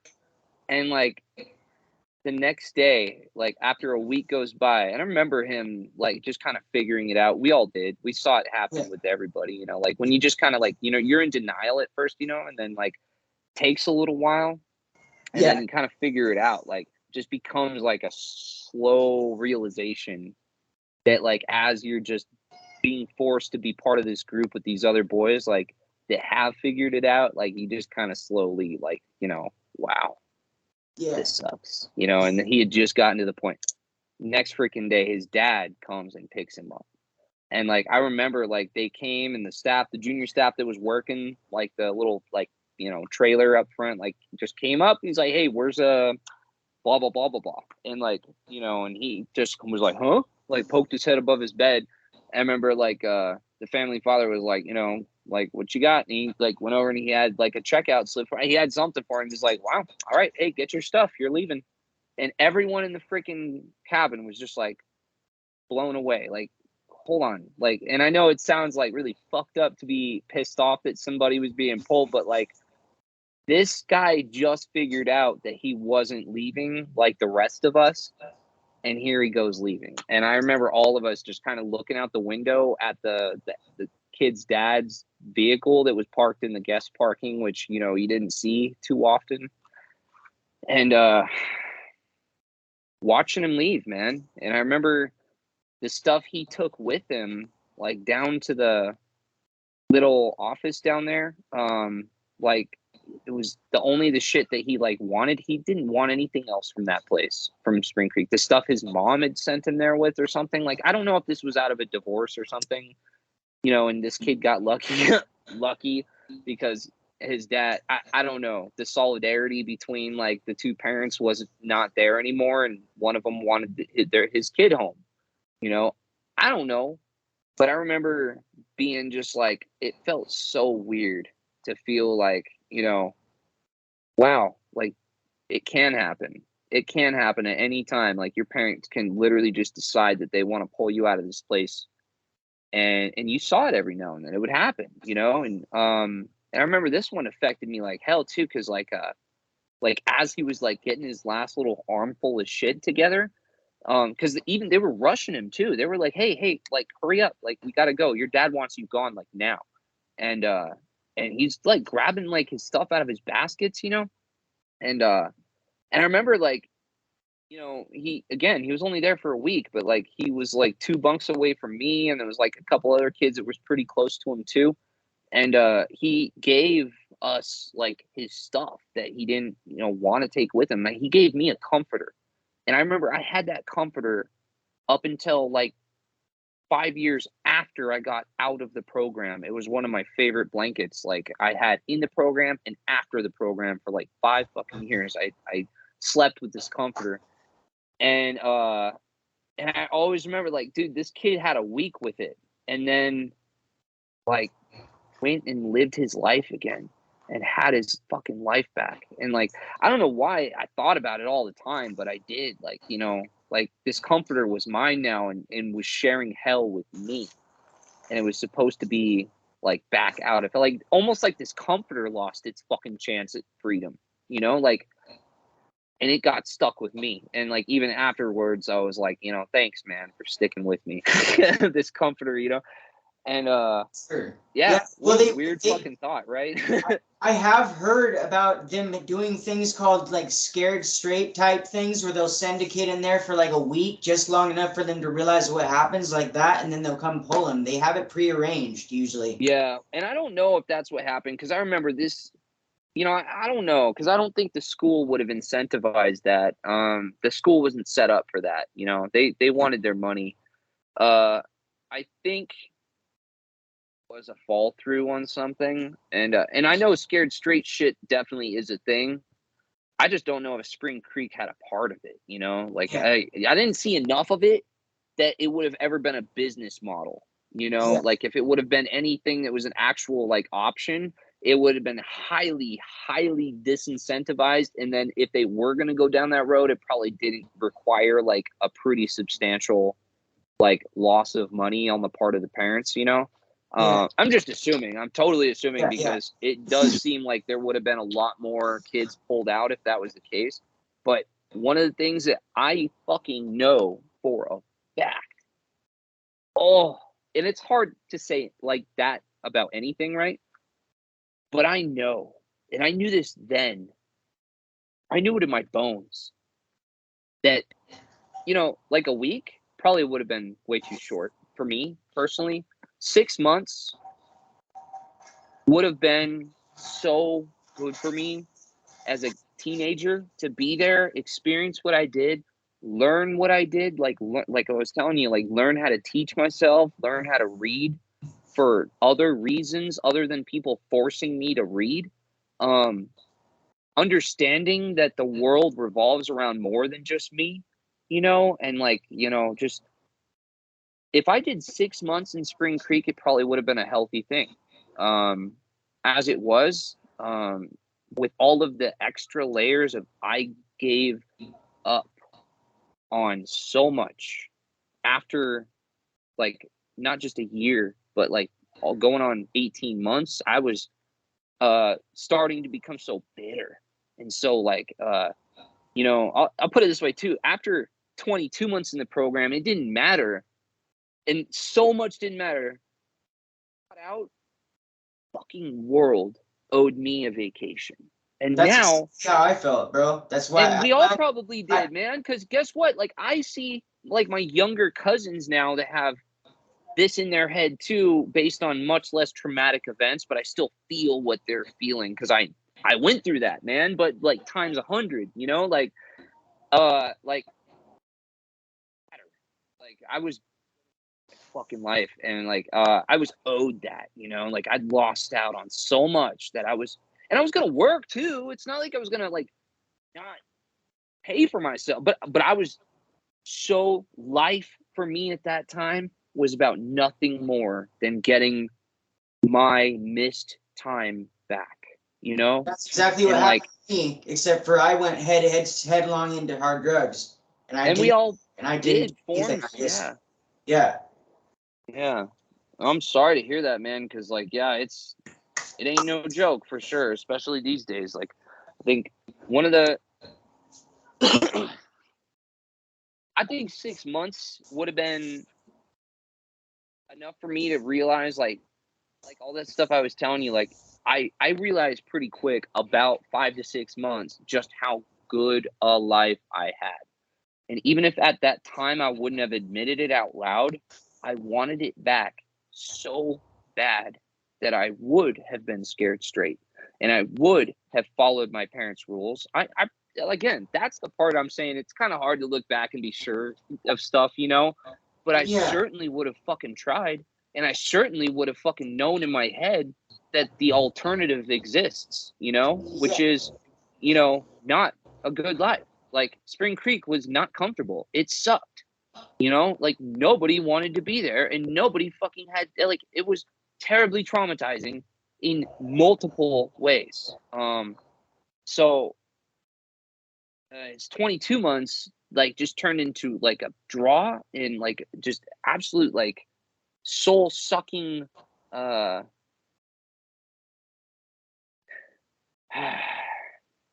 you know, again, I don't know.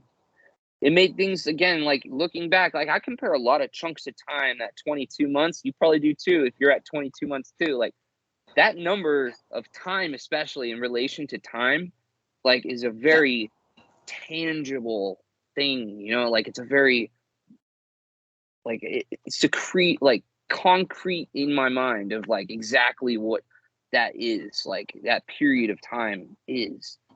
How old were you when you went in there? I was 16. Yeah, I was just after my 16th birthday. So yeah, 16 to 18, basically. Yeah. Yeah. You know, I was free for 5 days. Oh, I can't hear it. Hey, bro, I can't hear it. Yeah, there it goes. Hold on.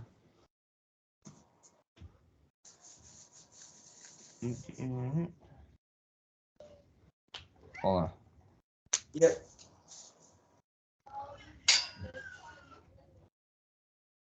All right, better? Okay. There we go. Yeah. Yep.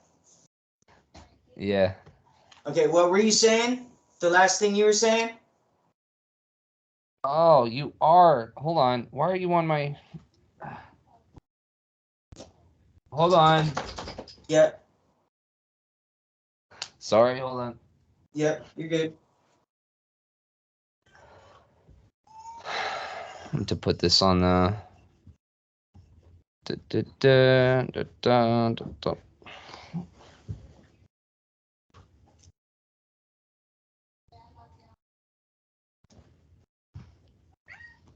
Thank you. Hold on, sorry. No, you're good.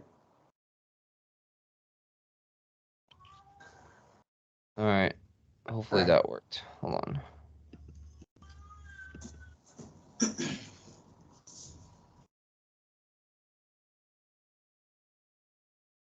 Okay. Okay. Sorry about that. Yeah, you're good.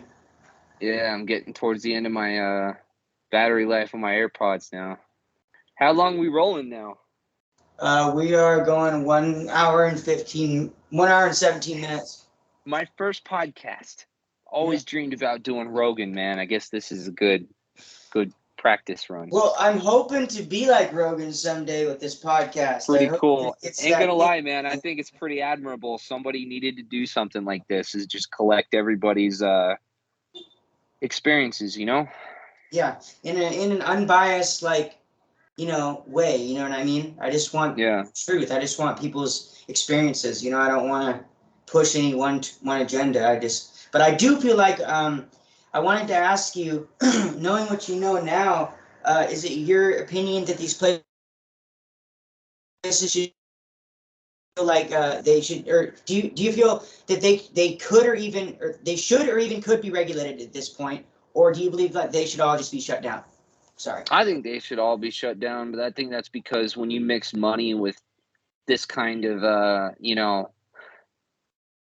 situation where parents are outreaching like they are, like, and you got mixed, if you're a for-profit, I think maybe if it was for a nonprofit, but that's, getting into a whole nother realm of like, what this kind of stuff would be, right? Yeah. I don't think schools like this should exist. I don't think it's ever in the best interest of somebody else to be taking care of your kid, like especially if they have special needs of any kind. No one else is going to have like the kind of even if they are experts or professionals, they're not going to have the passion for your children like you are. This is my personal opinion, like, again, like I'm sure a lot of people probably have like slightly different views, but my opinion is this is not the kind of thing that should ever exist, is like a school built on the like promise that they're going to fix your kid for you, and like that they're going to just produce a better teenager and send home like one that's like all of a sudden like grateful to be there and stuff. Like, I understand like completely, like I said, business could have been shifted a little, like, and probably produced exactly that with me 6 months on accident. you know, like, but that wasn't by design. I think by design, it was there to take as much money from my parents as humanly possible. You know, and so I don't think like a regulation would fix something like that. One of the things that I, you know, there too was seeing like kids there that shouldn't have been there. And I'm not talking about me, you know, I'm talking about like there was a kid there named James Orman, and he was a really close friend of mine. He's actually coming on the podcast. I would love to, you know, he just reached out to me. I got to kind of, you know, respond to him after this. So maybe that's why. But, you know, he grew up with, and if he's going to be on here, I'm sure he'll tell you his whole story. But like, I loved that kid. And he was one of those kids that like, he was just a walking ball of happiness. And a lot of people didn't want that around, I guess, too, because it was like, you know, just like, we're all pissed off that we're here. Like, why are you happy? Misery loves company. So they exactly, right? Like, and so what are you so happy about? Type thing. Oh man, like, so like to bring down someone that is happy for any reason is just like too easy, right? So a lot of people did that. He was a target, I felt like, a lot. But I mean, to the point though, is James had fetal alcohol syndrome. He was born with fetal alcohol effects. I have fetal alcohol effects. And like, you know, he was having, and I'm sorry, and like I understand now that like there was some behavioral stuff that he just simply couldn't control. But one of the things that like I remember vividly, again, he was in my focus too, by the way.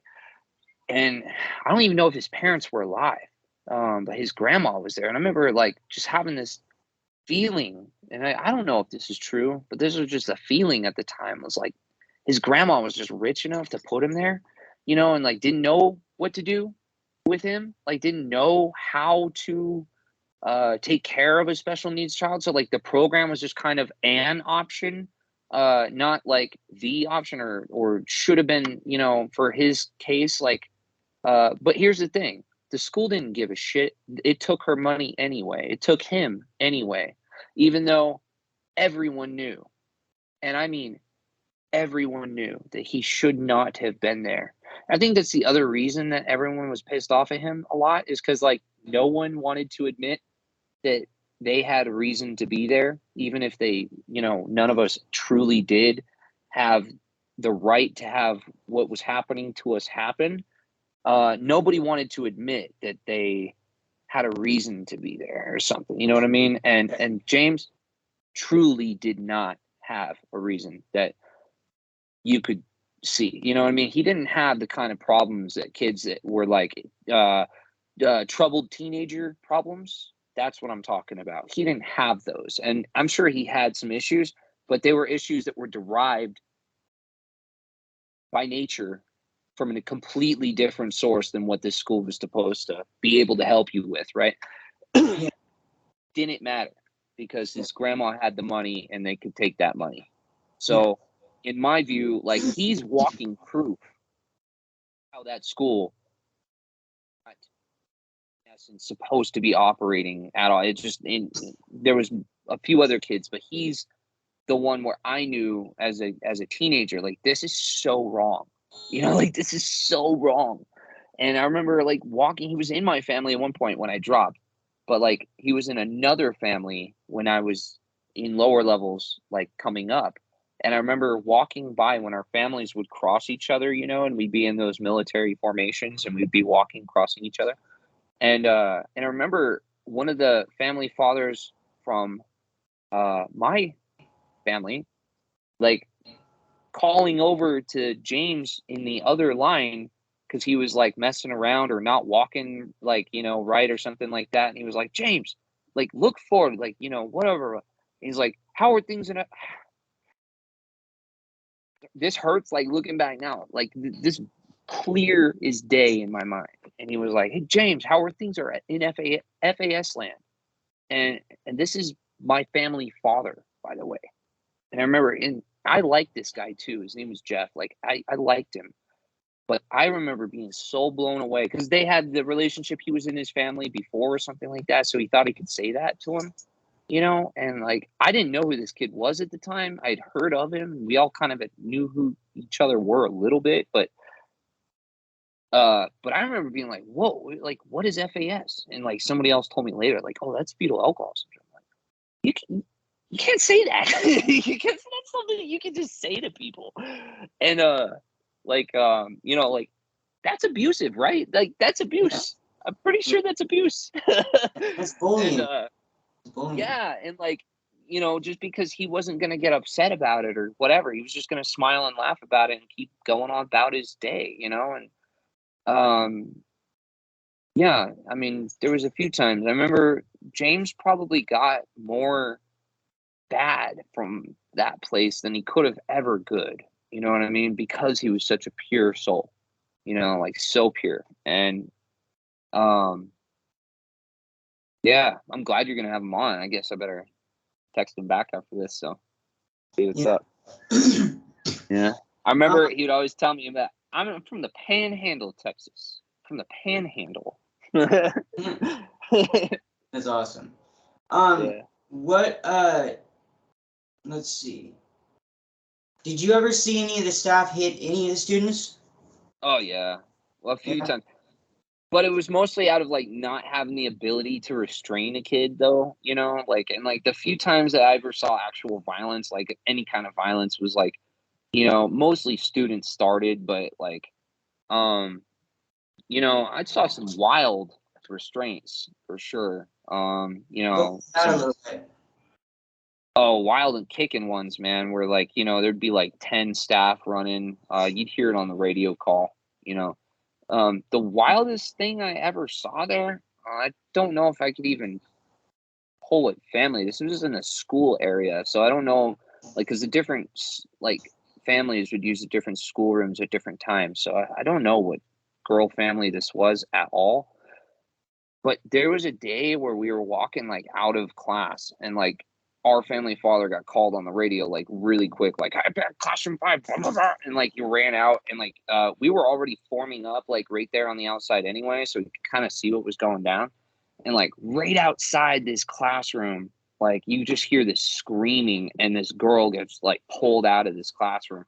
And there's, like, 10 staff, like, pulling her out, and she's got her hand, like, stuck up in the air. Like, they were holding her hand up like this. And she's got a freaking pencil coming through her hand, like, yeah, like, all the way through her hand. And, holding it up, just look on her face too was just like stolid, like not like screaming or nothing. The other girls were the ones screaming, like because she had shoved the pencil through her hand or something, and like I don't know, the other staff like nobody knew what to do, so they all just rushed in and restrained her. Wow. Yeah, I never knew what happened after that, but that was pretty wild. Yeah, that one though, I think the one that kind of creeped me out the most though, and not restraint wise, just going back to that story that I guess you had heard of too, was the girl that hung herself. The one that bothered me, the part that bothered me the most about that is, again, it's happened before I got there, so I don't know, take what I'm saying with a grain of salt, but what I heard was that it was actually two of her friends that like helped her do it too. First of all, I don't know if this detail is true as well, that she did it with a seminar sweater. And then second, that two of her friends actually like helped her do it by like staying in the bathroom with her and like keeping everyone from coming in the bathroom. So like, and like while she hung herself, like helped her hang herself. And I don't know, that detail was kind of like rubbed me the wrong way too. Like, wow. Like suicide already doesn't make sense enough as it like is, assisted suicide. It's assisted suicide. Yeah, but like out of what kind of, how would you ever think that the best thing for somebody else in that situation is to like help them off their self? For sure. Wild stuff.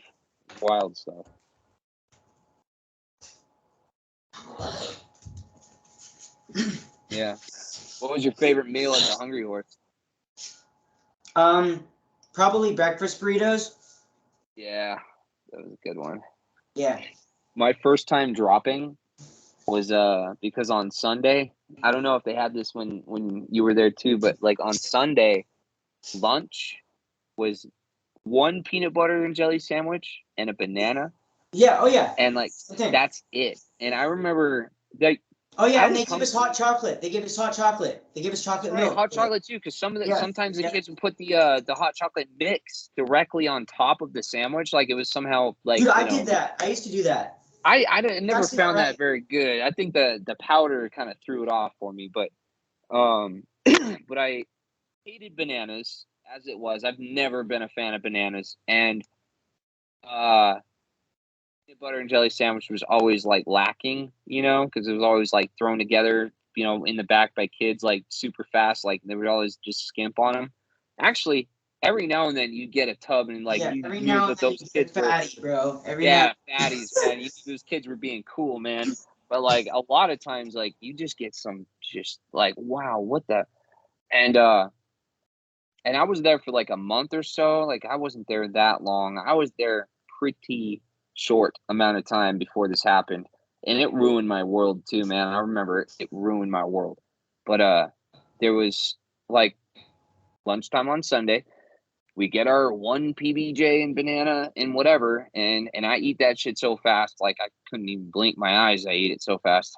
And the way that they had done it this Sunday, like, was pretty lazy. Instead of like having us go up and grab them, they'd like brought them to us, or somebody had gone up and brought a bunch and just threw them out on the table. Like, here's one for you, one for you, one for you, one for you. And Yeah. like at the end of the table, like the last few people that came with like a handful of plates, like had too many. There was too many plates on the table. Yeah. And I remember there was two sandwiches just sitting on the table that weren't for anybody. And I remember very quickly being like, "Oh, you don't want that? You don't want that? Oh, I'm gonna have that." And I ate it just real quick. Just ate it super fast. And before like anybody could say anything, like the family father at the end of the table is like, "Oh, that's cat 4. You just got a cat 4." And I was like, "What's whoa? What is that? Like thievery? You just got a theft." And so, like, yeah, guess what? My parents got the freaking notification that I'd already dropped like a month in. Oh yeah. Thievery. They were yeah. told I was a thief after and I was starving. Like, I was so freaking hungry. Yeah. And I remember being very pissed off and that's where like that first time, like, oh yeah, he's manipulating you. Don't listen to anything he's saying. Kind of stuff like first started sinking in my head. Like, wow, like we're really going to have like no chance here. You know what I mean? Like, this is hell. Like, anything I say is going to be filtered. Anything I do is going to be shined through a certain lens. Like there is no like control here. You don't have control of anything. Not only do you not have control of anything, like you're actively being like strung up as like, whatever they want you to be, is like what you, especially to my parents who weren't even in the country, so like whatever they said just kind of went. And I remember quite a few times just having the phone taken away from me, like the phone literally being ripped out of my hands and going, oh, okay, well, that's enough of that now. So we're going to go ahead and talk now and blah, blah, blah. And I was just sitting there going like, wow, really? Like my mom is on the other line just taking this, and I guess looking back now, it's like, well, I did sound like a victim, and it's the other thing that's like stuck in my head completely. Like ever since Spring Creek is like the perception of like what the victimized like state of mind is, and like what that kind of, how that is poison for the self, and like all of the, a lot of the seminar talk is stuck with me through life for sure. You know what I mean? Like for reasons that were like not because they like sunk them in as truths, but because certain aspects of like certain lessons in my life have definitely proven them true. And like I guess it's one thing I can definitely like look. It's hard not to look at yourself like a victim when you're there, because like I said, like every part of your control is taken away. So it's not like you could even have, you know, uh, being stoic would be very hard while there. And I can think of a couple people that were, like absolutely just like not even, it's not that it wasn't affecting them, but they weren't going to let it show. You know what I mean? Like, Yeah. and that was like, I didn't even know what that was when I was 16. Like, what is this? What is that? Like, Yeah. stoicness. Like absolute like rebel. You know, like For real. yeah. Did you did you, let's see. So when you got into upper levels, did they let you have a lockbox for your food? Yeah. And then if you weren't on probation, Cat 3 probation, you could eat your food? Right? Or was it like that? No, from what I can remember, they took away pretty much everything. When I got level 4 or level 3, dropped to level 1.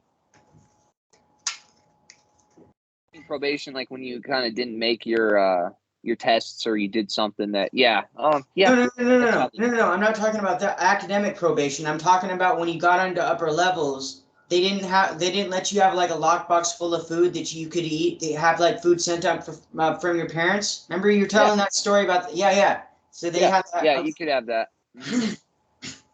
Yeah. And you could have a backpack. Remember that? yeah. Backpack. That was kind of cool. Yeah, you could wear the fleece. Yep. Wear the fleece. Yep. Yeah, I remember there's and then I did have that pretty cool job where I could like work in the admin building, like work for the Spring Creek paper basically, and that was pretty cool. Pretty free reign there for a while. And then Did you go to any prom? Yeah. What a joke, right? Well, I didn't get to go for some reason. I can't remember why I didn't get to. I think I dropped right before they were going to do prom or something. Because I dropped into all. Now, just how fucking scam the. I'll just throw this out there, because now that we're older, it's like, oh, Wiggles. Name got brought up earlier. Mr. Wiggles, a tuxedo shop. Really? A tuxedo rental shop. That place that all of us rented our tuxedos from for the prom was Mr. Wiggles. Mr. Wiggles made a lot of money off of parents buying overpriced rental tuxedos for all of their kids for a fake prom. Wow. Yeah.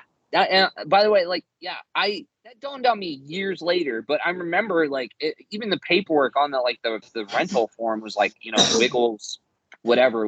Like, I think his wife was the one that mainly, ran it, but yeah, how perfect of a scenario is that, No wonder he was always smiling, dude. Oh, that was his money. Oh my God, he made so much money from that, because that was literally, dude, plus kids with very rich parents spending real money on tuxedo rental, and they were not cheap tuxedos, dude. You remember that? Like, these kids, I know you just said you didn't go to one, but if you remember like the book that they gave us to go through to look at some of these, they had zoot suits. They had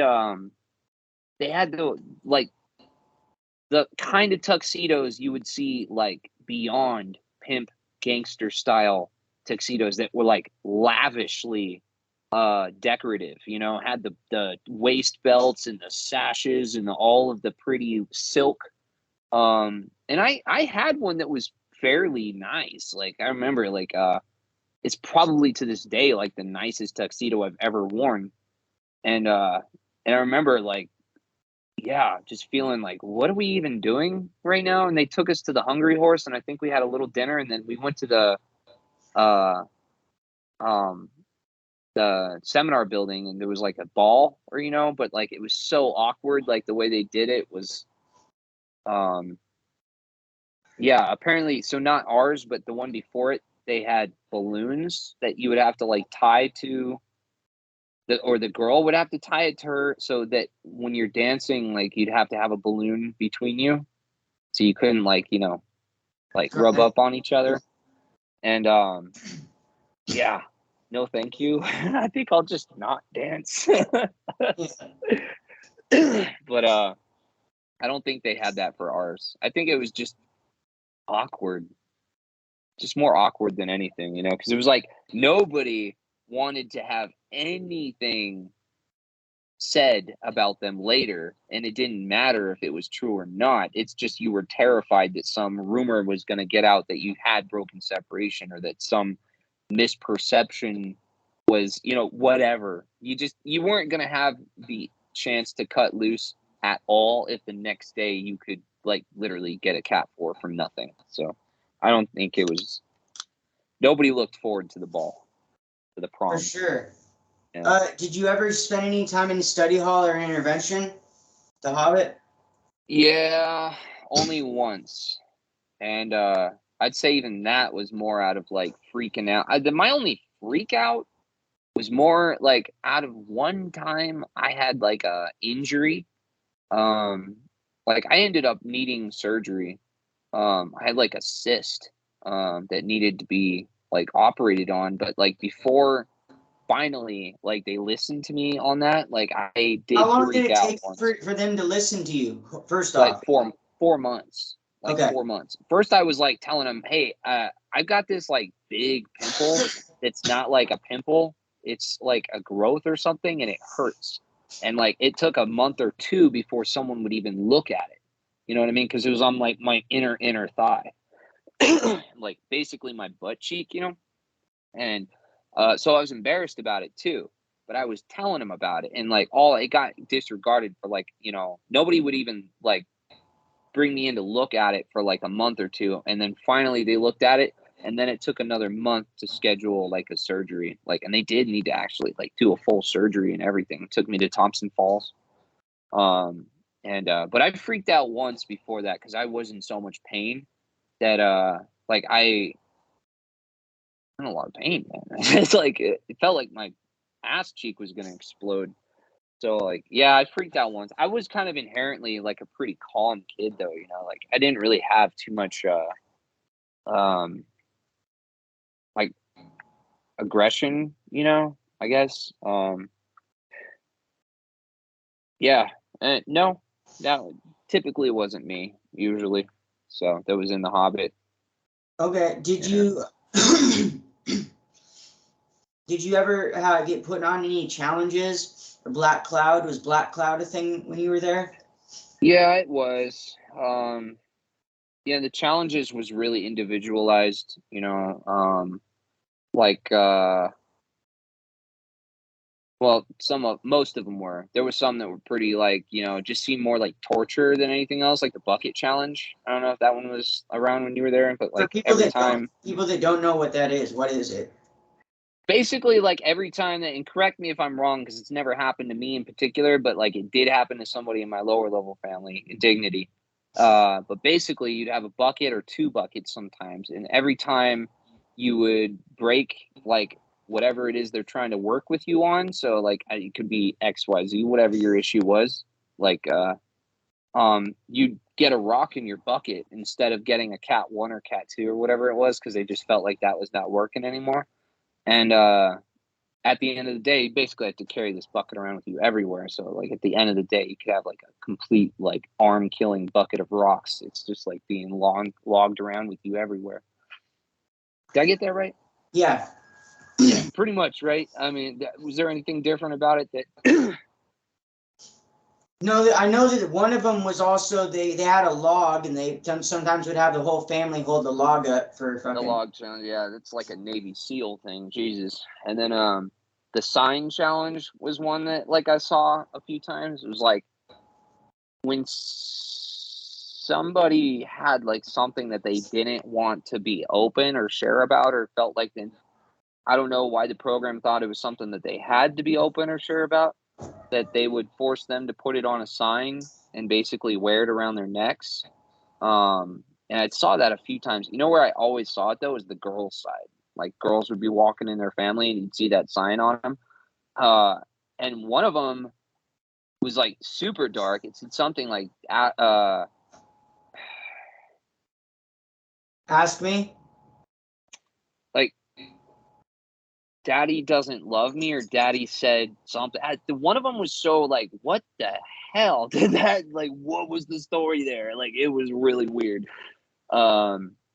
Yeah, I really don't even want to project because I have no clue, but I remember like seeing, and by the way, you can't be looking at the girl, so you see the sign around her neck, your eyes immediately want to read the sign, and then you're like, you have to look away, otherwise you're gonna get a cat too. So it's like almost like a trap, like fish bait too for the guys, like anybody really. Yeah. Did you ever see or hear about any of the students, like students getting sexual with other students, or staff getting sexual with other students, like grooming or anything? Yeah. So quite a few times actually. Darcy, my family mother, my upper level family, they call them family mothers when they're your family rep. Family rep. Yeah. Family rep. For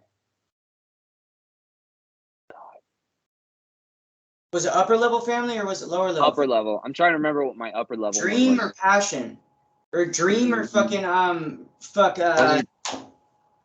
what was the other one? Dream it was or Darcy. Hope? Darcy Hope? Lindmers. Was I'm it trying to Hope? remember. No, it started with an I think. Integrity. Integrity. That was us. We were Integrity. Yeah, pretty sure. Almost positive. Integrity. So, Darcy having relations with somebody. I'm pretty sure his name. He was 18, but still a student, and I'm pretty sure he was 18, or he was about to be 18, and he was like about to go to the ranch or something too. And that one was weird because like it never got. I don't think charges were ever brought on her, but like it was very weird. I remember she brought it up a number of times. Like she didn't get fired over it, and that one was weird. And because she would openly say that she loved him and stuff too. She said that for all of us, but for him especially, it was like a weird one because they had like allegations against them, I guess. And I'm almost positive I'm remembering that right. And then there was a lot of it with students for sure. That's like that whole event there where I was like not part of the giant group that dropped. There was a lot going on with might have been after a seminar too, like an upper level seminar, I think, and there was like a lot of hooking up or something. I think, to be honest with you, I think it was more like notes being passed around and stuff than it was like anything else. I don't think there was too much actual like meeting up or anything. Of course, I heard of this happening a few times, but like honestly, I think mostly it was just like innocent like communication type stuff. I know I did for sure. I never got caught, but it was certainly something that was like super invigorating, like, oh fuck, like note writing and stuff. Nothing, definitely never even touched a girl the whole time I was there. But yeah, most of what I heard about was like before the time I was there. And I think like especially with Cameron and Chafin, like that stuff, like I heard a lot of stuff with those guys. But did you ever hear about any drugs being brought on the facility, or staff doing drugs? Yeah, quite a few times actually. It was from home visits. People would bring some weed every now and then, and yeah. Once I even saw a pipe once. Weed, it's like the smelliest thing. I know, and they were, and apparently that was, and I think they ended up getting caught too, but it was only out of being ratted out later. It wasn't because anybody smelled it or nothing, but like the whole cabin ended up dropping it. It was like months afterwards because somebody ended up ratting them out later. Like, and you heard about that happening all the time. Like, you could never truly trust anybody. Like there was always that feeling like somebody's gonna rat you out. Even for stuff that like you didn't actually do. Like it was a weird place there.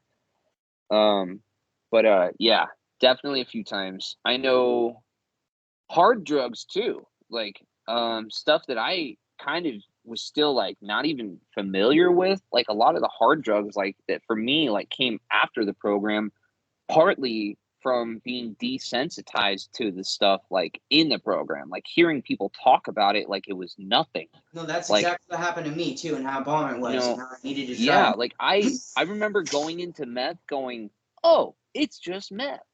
Whereas like if it was before the program, it would have been like that word would have carried so much stigma and connotation with it, you know, but like it didn't when I was after the program. Probably because there was so many people there talking just like, you know, what they had done and where they came from. And, It normalized yeah, it. it was very normal. Yeah. And like, yeah, so yeah, it definitely contributed a lot to, you know, just feeling like it wasn't a big deal, I guess, you know. Yeah. Well, is there anything like what else is there anything else that you want? What else do you want people to know about like your time there? Maybe that what would you tell parents that because there's still schools that like this that are open now? What would you tell a parent that's thinking about sending their kid to a place like this? What else do you want people to know about your experience or just in general?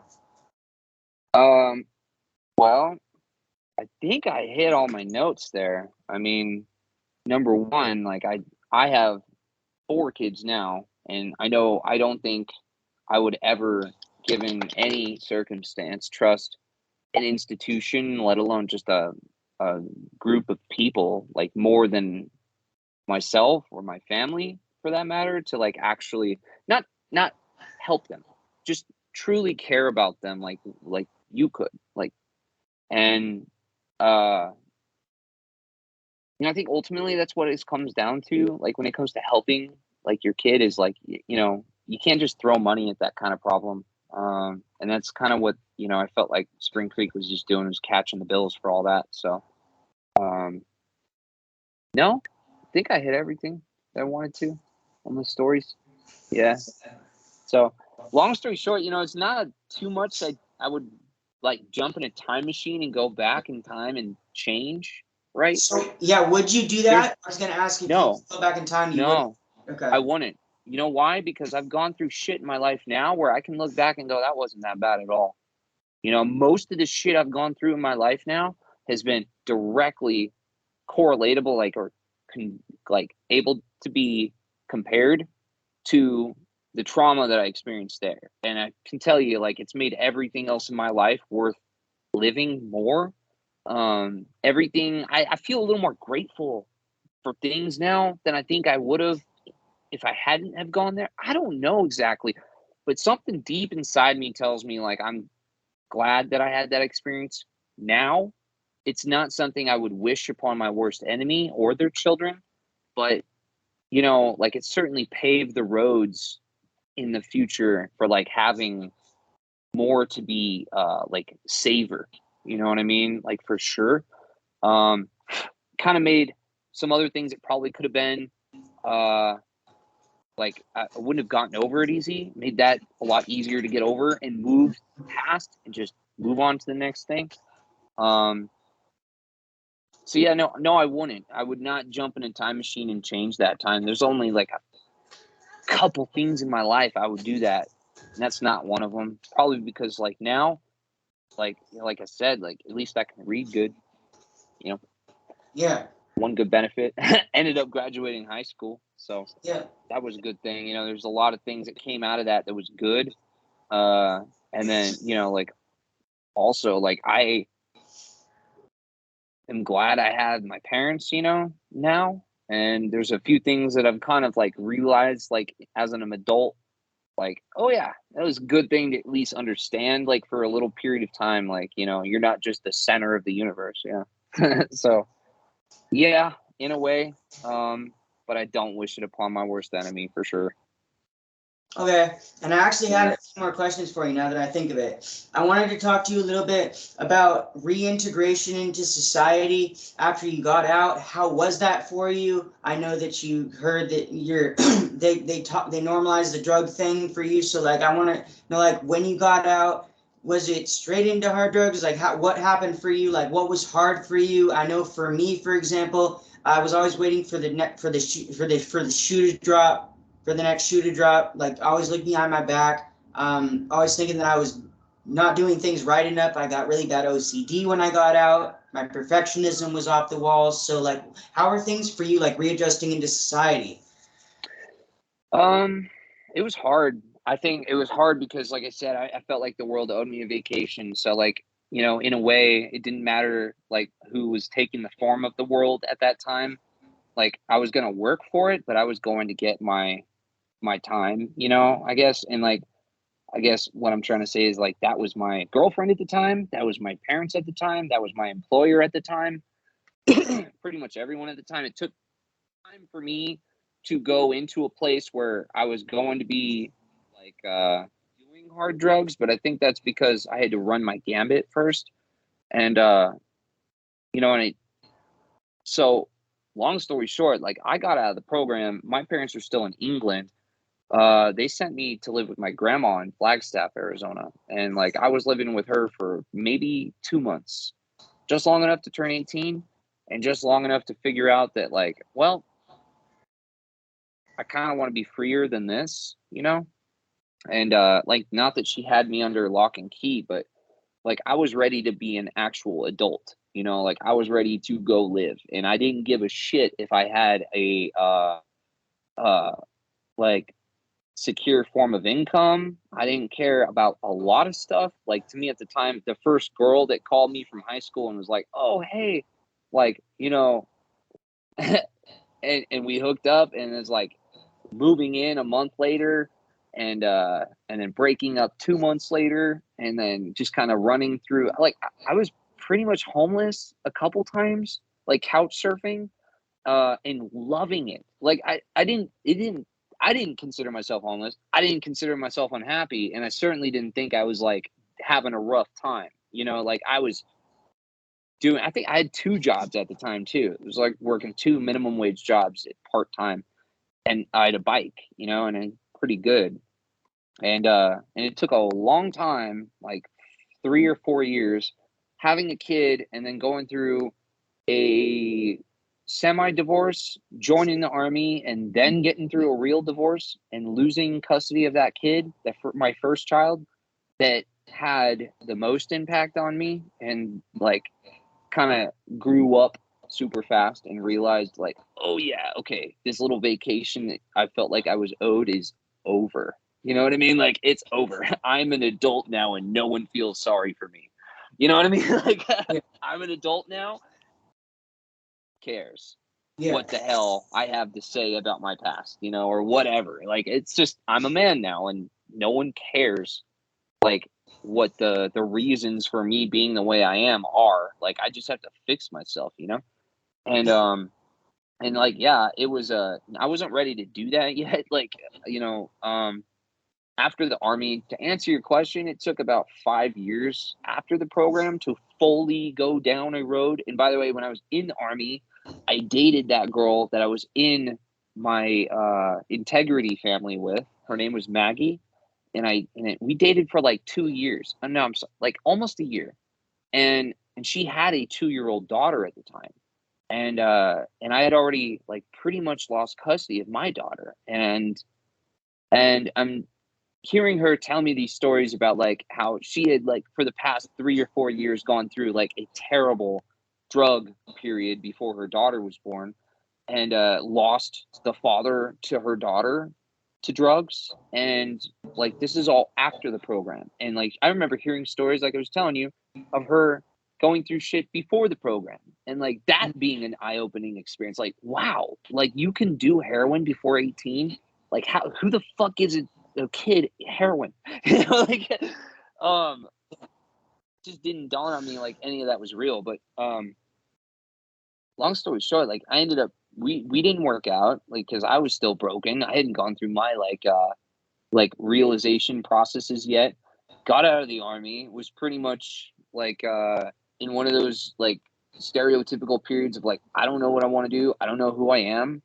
And that's when I started hitting hard drugs. I was in a terrible car accident right before this, right after the army, and before my hard drug period, where I tore my left leg up so bad. In a car accident, I flipped 5 times, and my left leg looks like it was chewed by a zombie for like 10 minutes.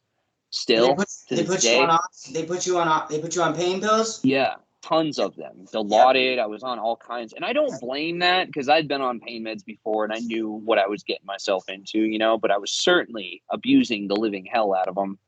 Yeah. And, you know, but you know what it was not like them putting me on those drugs. It made me go down a heroin road and all that. It was just destroying that perception in my mind that I'm like a whole human being now. I'm now a crippled human being and a damaged human being. Like, I'm not a full man anymore. You know, like there's all those terrible thoughts going through my head that were just like, you know, poisoning the well, basically, of anything that could like, be healing. So that's really why I ended up kind of staying down the drug road, going really deep down the drug road. The only thing I didn't truly do that everyone else around me was doing was IV drugs, like actually shooting them up. That's what I was doing. That's what I. Yeah, and everyone I knew was, and I knew that if I would have gone down that You're road, lucky, it would have been man. bad. You're lucky. Be glad that Well, you did. and I knew that it would have been I was a medic, so like I knew exactly where to hit veins and how to do the circulatory system work. So it would not have been a good thing for me. It was kind of a turn off anyway from having all that medical, like just knowing like exactly how it works, made that part of it a little less enticing. So yeah, I do feel lucky, very lucky, because I've always been a smoker too, though. So, you know, like if I can smoke it, I'll do it. And it's probably like, even if it's gross. And so that always had me by the balls, especially with meth. But that's really, it was poisoning of the mind. I mean, now I can look at like my scars, for instance, and go, again, incredibly lucky to be able to do what I can do. I work in construction. I'm an electrician today, and I can actually have full, like, I can do anything. I'm on a ladder. I'm like, I can run. You know, my leg doesn't just not hold me back. It's kind of like I'm proud of it now that I have like body scars like I do, and I can still do what I do. So like, it's a shift, complete 180 from what it used to be. But like, yeah, for about 5 years, it was terrible drugs. My son was born addicted to heroin. His biological mother is still on drugs to this day, is out there on heroin. Did she have to? Did she have to be on Suboxone or methadone when she was pregnant? Yeah.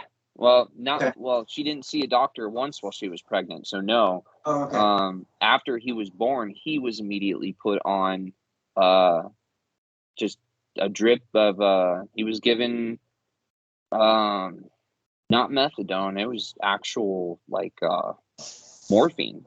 You know, Oh, they gave him like, you know, baby morphine basically to keep him from going into detoxing yeah. fully. So they had to gradually wean him off of the opiates. Like, as he was in the NICU for 3.5 weeks, he was in the NICU, and that's what shifted that's what slowly but shifted my mind back out of like, oh, it's about me, to like, I need to get myself right for this little one, you know, and it was for me too. Like, I was so done with being like, I was exhausted, you know, like, Yeah. I think, but again, like all that period of time, like I'm only 33. Yeah. Going on 34. So only 33. I'm very lucky, I feel like, to have gone through the things I've gone through and it be still relatively short in my life to have gone through those things, because now I've got the whole rest of my life, and I truly feel this way a lot, where I don't think the grass is greener on the other side has me by the balls as much as it used to, or as much as other people like I see like are affected by that. You know, like, you got it pretty good, you know, like you just don't think you do, you Yeah. know. And like, I know some people don't for sure, but like, I'm glad that I do know what I have, at least today. Like, it feels like I'm lucky to have that. I feel grateful all the time. I think that comes with sobriety too. Like, if you like have that, and you feel like what you have is worth having. Um, you can't help but feel grateful, you know, and especially if like whatever road it took to get you where you're at. And I don't know who needs to hear this right now, if you're listening to this years after it's recorded, but like whatever road you had to take to get where you're at now, even if it was a super rocky, hard, uphill road, that was the road you were supposed to take. You know, like a lot of other people could have taken other roads, but like your road was your road for a reason, you know? And like, I don't know about you, but there's so many things in my life now I can look back and go, that wasn't a coincidence. Like it was a coincidence, but so deeply in my bones, in my soul, like I feel like that was God trying to tell me, like, this is your chance to like open your eyes a little. This is your chance to see, you know? And like, I'm very grateful for that, because I think there's a lot of people that get to the very ends of their life and they don't have those moments, you know? And I'm just glad that I do. So, you know, whoever you are out there, if you are still hurting because of this place, just know that like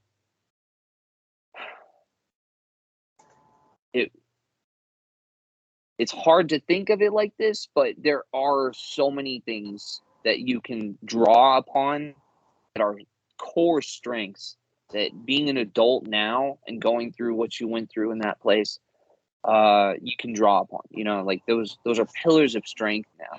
Like, and we don't have that as a society today, like a culture today where like rights of manhood or like challenges, you know, like I hate to use that word, but like, you know, where are we really challenged as youths anymore?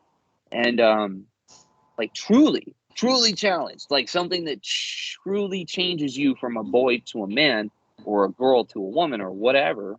I don't think there's too many of those things, at least ingrained in society, you know? And it's like, we had a terrible one. Terrible one. It was horrible, but we had one, you know, like in deeply affected all of us in positive and negative ways. Terribly negative in most cases, but you know, it was still a trial, you know, and I think a lot of kids don't have that today. And for better or for worse, at least we had one. I don't know if that's like the best, a good way to look at it, but you know, I feel like an actual adult today because of certain things I went through. The program wasn't the only one, but the program led to like bigger understandings that I think, you know, at least something did, you know. For sure. Please. Okay. One final question. I'm curious. Are you on good terms with your parents nowadays? Do you guys still talk? Have you forgiven them for sending you there? What's that whole thing? Yes, I am. I did. It took me a while, but when my first wife, the girl I had my first child with, not the one that was on drugs and had my son, but my first wife, I was with her when I was 18 years old after the program. And she probably took the worst of like, you know, the stories and the feelings and all the things that I like had from the program. She probably had most of the, you know, flow over from that.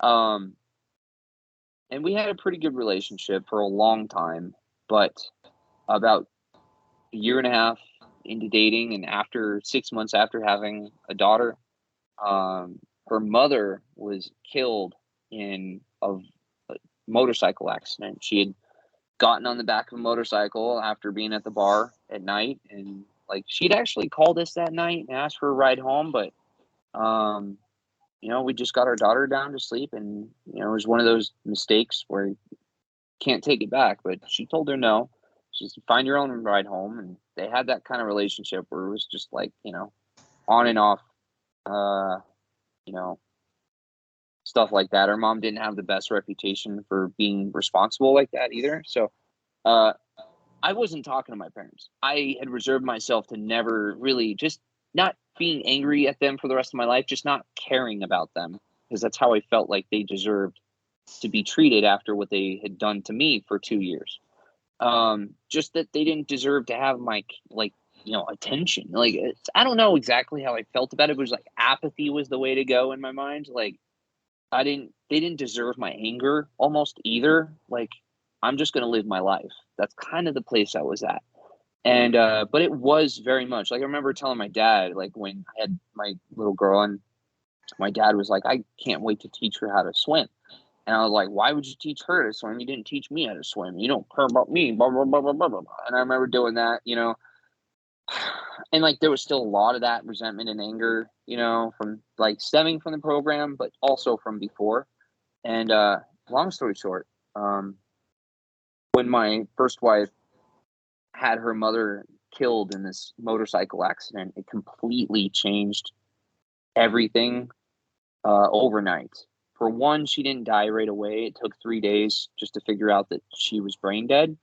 And they had to do a couple tests to figure that out. And it didn't look like that was what was going on at first. It looked like she was in a coma. She was going to wake up. And so there was a lot of hope the first day. And the second day, there was still hope because they did this test and they said it's not conclusive, but it's not looking good because there's not too much activity. Like basically, they turned off life support for a few minutes or like a few seconds to see if the body would kick in and start breathing on its own, and it didn't. So they turned on life support again, and they said this isn't definitive that she's brain dead, but it's not a good sign. So even though there was less hope the second day, there was still hope. And then on the third day, they did like another test where they put like a iridescent ink in the blood or something. It shows up in a scan. And they basically scanned the body, and they found that her whole body was circulating except her brain because it had swelled up against the brain. So you could see very clearly her brain was not circulating blood. It was dark, and there wasn't green like the rest. So she was brain dead. She looked like she was sleeping, but she was completely brain dead. And then they had to have my ex-wife sign the paperwork to pull the plug on her and to donate her organs. And there was no goodbye. There was no time to realize that, like, it wasn't just, this is it. It was like, it's already been it. They said that 20 seconds after she hit her head, she was already, going through the process of, like her brain cells not being oxygenated. Like she was already gone, like a few minutes after she hit her head. So it's not like anything could have been done, It was a weird thing to wrap your head around. Looking back, it would have been better for her. Somebody that didn't go through the program, she had some crap in her life, and she didn't go through the program. So she was angry at her mom for entirely different reasons in life than for what I was angry at my parents for. I'll put it that way. And all of that went away, obviously, and then some, like all of the regret for not having given her mom a ride the night before. Me too, by the way. Me too. I was there too. I could have given her a ride home and I didn't.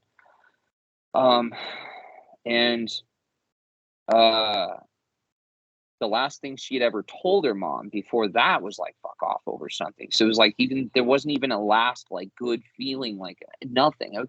Everything that could have been bad about it felt like it was bad. Basically, it would have been better if she would have just died, as bad as that sounds. Mm-hmm. If she would have been killed instantly in the motorcycle accident, it would have been slightly better because she wouldn't have been so traumatized by the hopeless, like clinging. I remember the doctor after delivering this news, like telling her, we're not going to have like,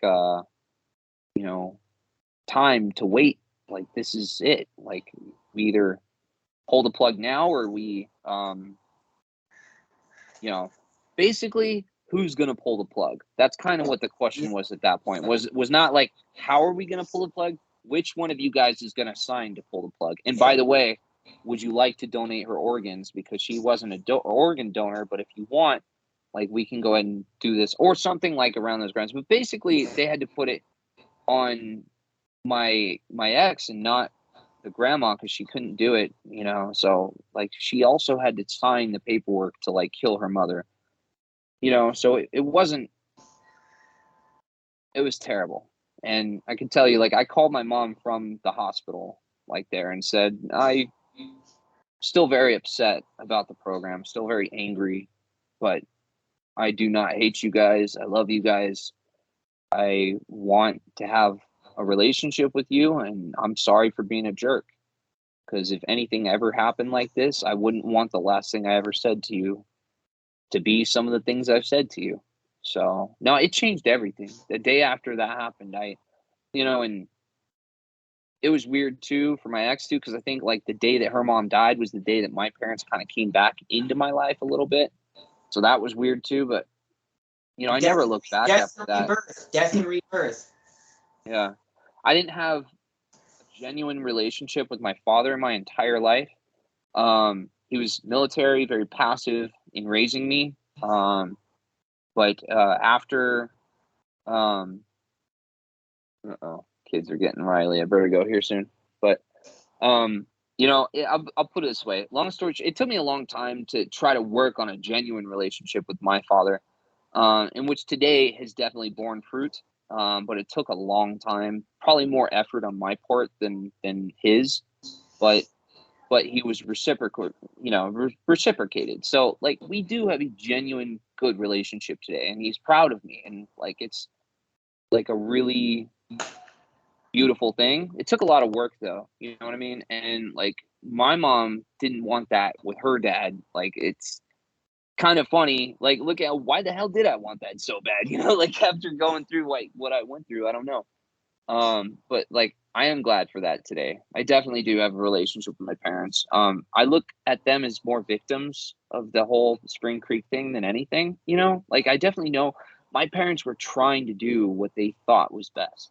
And like, even though that's something I wouldn't do today with the knowledge I have, they didn't have that knowledge, and also it's really easy to take advantage of parents that are like in that state of mind, that frantic state of mind, like they don't know what the fuck to do. It's really easy to take advantage of those parents, apparently, Yeah. So, all the anger I had, like it kind of dissipated. It kind of made me like look at them more as like children that had children, like young adults that didn't know what the fuck they were doing. And, it's kind of the way I look at it now is,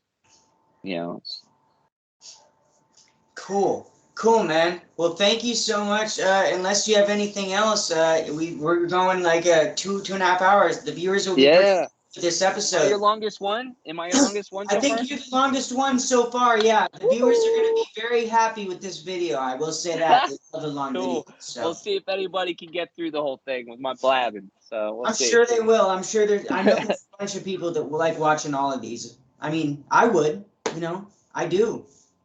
So. Cool.